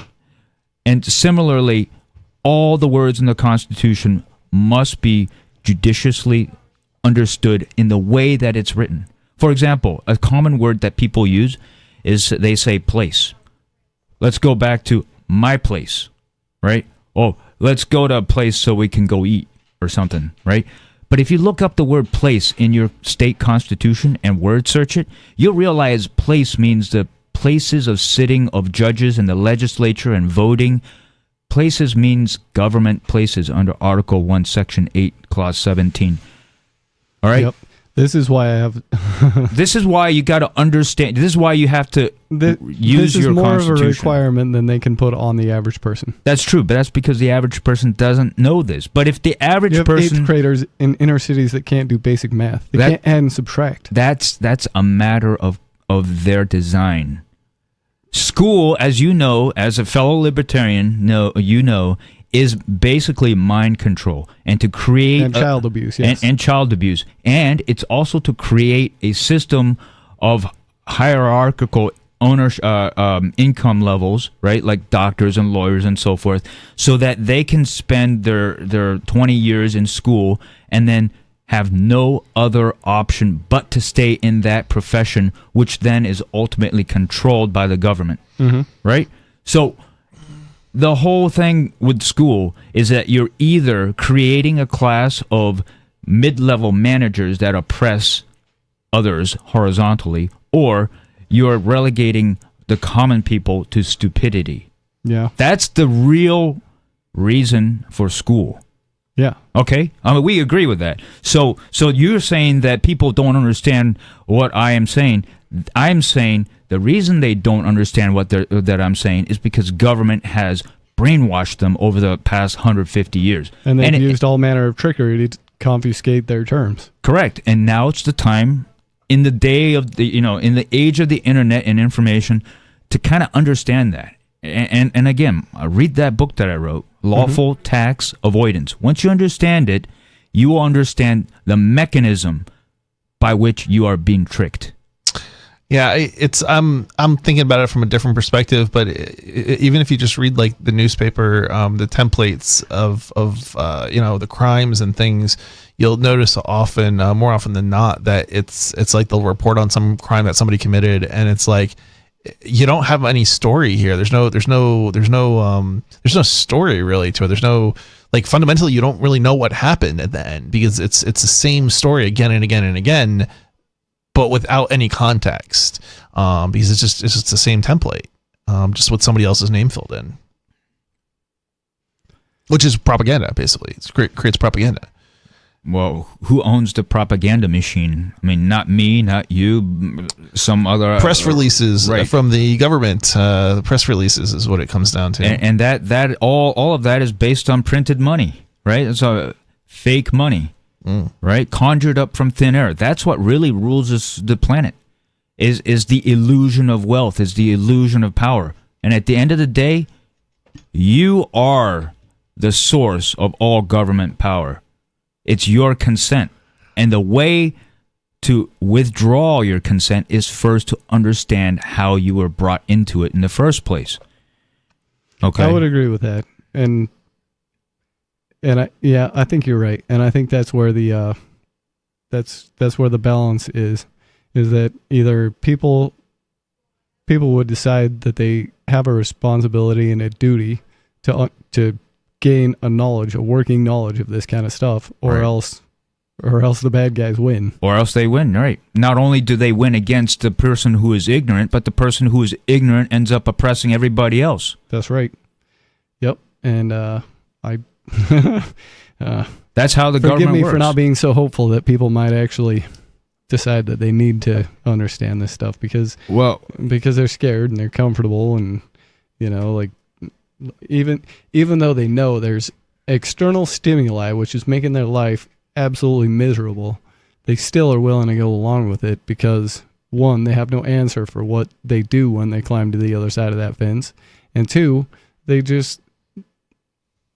can't identify the source of the external stimuli. Nobody gets educated on how to defend themselves, right? Like no school is ever going to educate you on how to fight back.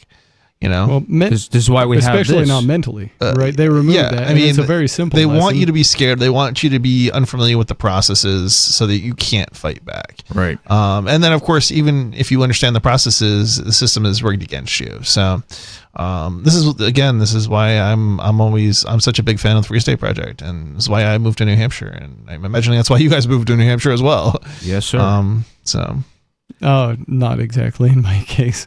I do like all these things. It's most of us have. Here. Yep. Yeah. Well, look, there's a it's a better effort than what a lot of other people are doing. There's definitely an advantage to moving to New Hampshire. However, most of us, or most of the country, has no option but to stay in the state that they're in. In which case, they better move their own mindset instead of their own bodies. Okay? Sounds like hogwash. I mean, most people can move. It's just it's not a small thing to do. But it's not impossible. It's not plausible to ask the majority of, let's say, farmers in Iowa who've been tied to the land for the last 100 years, who have been working and tilling their land to look, all of a sudden come to New Hampshire. That's nonsense. It's right. It's look, I get that it's a big ask, right? It's a big thing. I'm not saying they shouldn't do it, but I think what's easier to be done is the idea that you can train and educate yourself to have knowledge, the knowledge of freedom. You need more than just knowledge. You need people working together to accomplish it. I agree. I agree that more is better. But let me tell you this. I've been to several states, and a lot of states have their local gatherings of freedom-loving people. I mean, you think Massachusetts is completely blue? No, not at all. It's not that. What you're missing here is the size of the state and the number of people that we can achieve here in one place. Relative to the rest of the population of the state, right?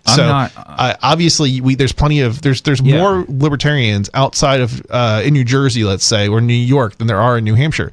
The thing is that as a percentage of the state, they'll never have control of the state because the state's population is so much greater than it is in New Hampshire. I'm not arguing with that. I think everybody should move here. I think New Hampshire's I don't want everybody here. I just want libertarians. Right? Like everybody, including the guys that we want to move here. I get it. Look, if you're a socialist, if you're on the left, I am more than happy to suggest you move to Vermont or Massachusetts. Not Vermont. That's a beautiful state. You wouldn't want to ruin that. Well, there's plenty of left-leaning states for you to choose from. Stay in New York, stay in Massachusetts. Whatever. Libertarians, we don't really have a state except what we do now with New Hampshire. But up until 2000 and I'm trying to think what year it was. 3 something like that. 2002, 2003, something like that. No, it was later than that. It was 2006 maybe. 2005. I don't know, somewhere. I forget what year it was now. But we didn't have a state. You know, there was not a state that libertarians controlled, and we sort of we're not really in control of New Hampshire yet either, technically, but we're getting there. Okay, so basically, if you can come to New Hampshire, come to New Hampshire. If you cannot come to New Hampshire, then at least liberate your own mind and understand some of the knowledge that we're trying to figure out, and litigate. Continue to be active in wherever state you're in. And continue to spin that wheel, because I would have a little bit different advice than that. I would say if you can't move to New Hampshire yet, you can still contribute to what we're doing in New Hampshire. Just reach out. There's all sorts of volunteer efforts and things that right.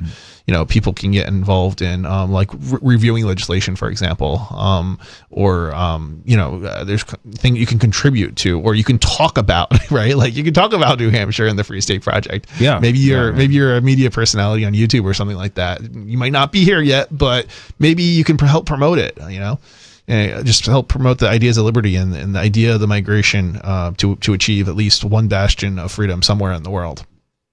Yeah. Agreed. Yep, there are positions for all kinds in the freedom movement. It's I don't know.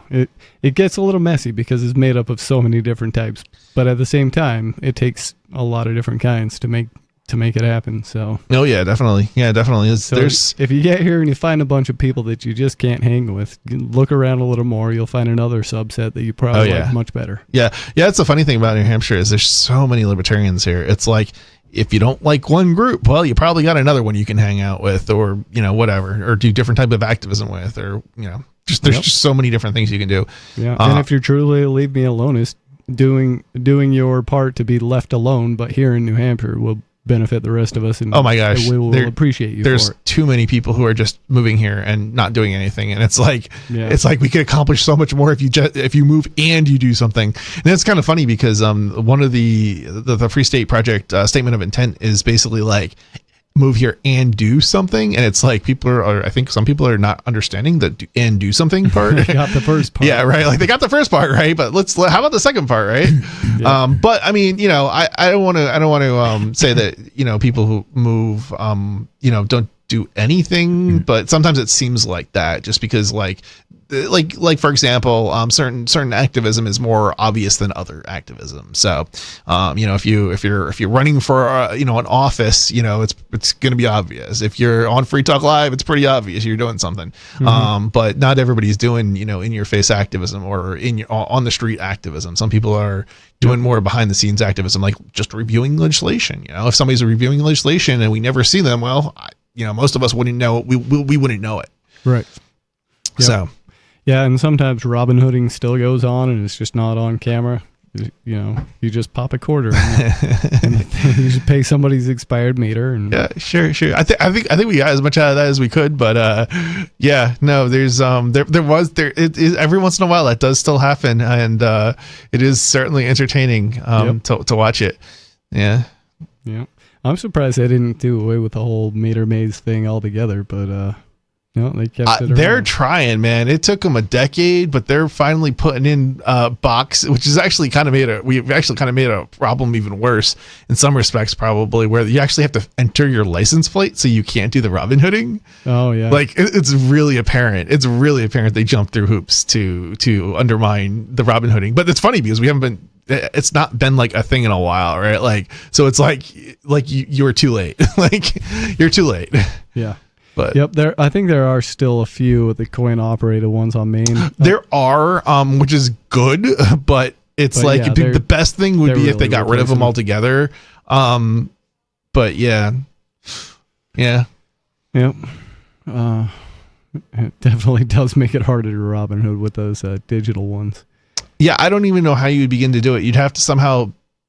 So people have to understand how these systems work. So basically you enter your license plate number and then you put coins in, but the only person who's going to know or a card, and a lot of them just conveniently aren't accepting coins right now. Right. But so unless you have a list of all the people's license plates and you start entering all those license plates in to look up, I think you can do this. You can look up how much time is left on a license plate, but you then have to have the license plate, a list of license plate numbers. And then you'd have to just go through, and I'm not and they're automated scanning the plates, I think. So yeah, I think they have like a tablet or something that tells them just right the people who they're about to ticket. You have to do everybody who falls below, right? That runs out time wise on the thing. So they've definitely clearly jumped through hoops, because there's this system is a terrible system, to be honest. It's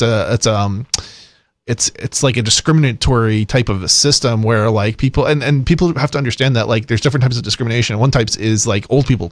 Like you can discriminate against old people, and it discriminates against old people because if you think about it, somebody has to remember their license plate number. They have to go to this machine and enter their license plate number, and that's really, really difficult for somebody who's on the older side. Sometimes I have a hard time with it. Yeah, you don't have to be old, right? Like, yeah. Anyways, we are out of time for tonight.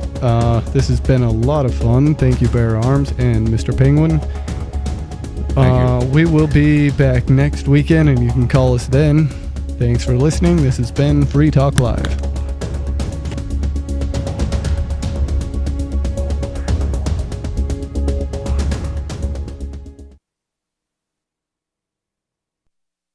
Join liberty-minded voluntarists, anarchists, and libertarians from June 13th through the 16th for the 8th annual Fork Fest at Rogers Campground in the beautiful White Mountains of New Hampshire. Forkfest is a fork of the Porcupine Freedom Festival, which has sold out in recent years. Forkfest happens the weekend before the Porcupine Freedom Festival. Forkfest is decentralized, which means that there's no ticket cost and no one is in charge. All you have to do to join the fun is reserve your camping site, RV site, or motel room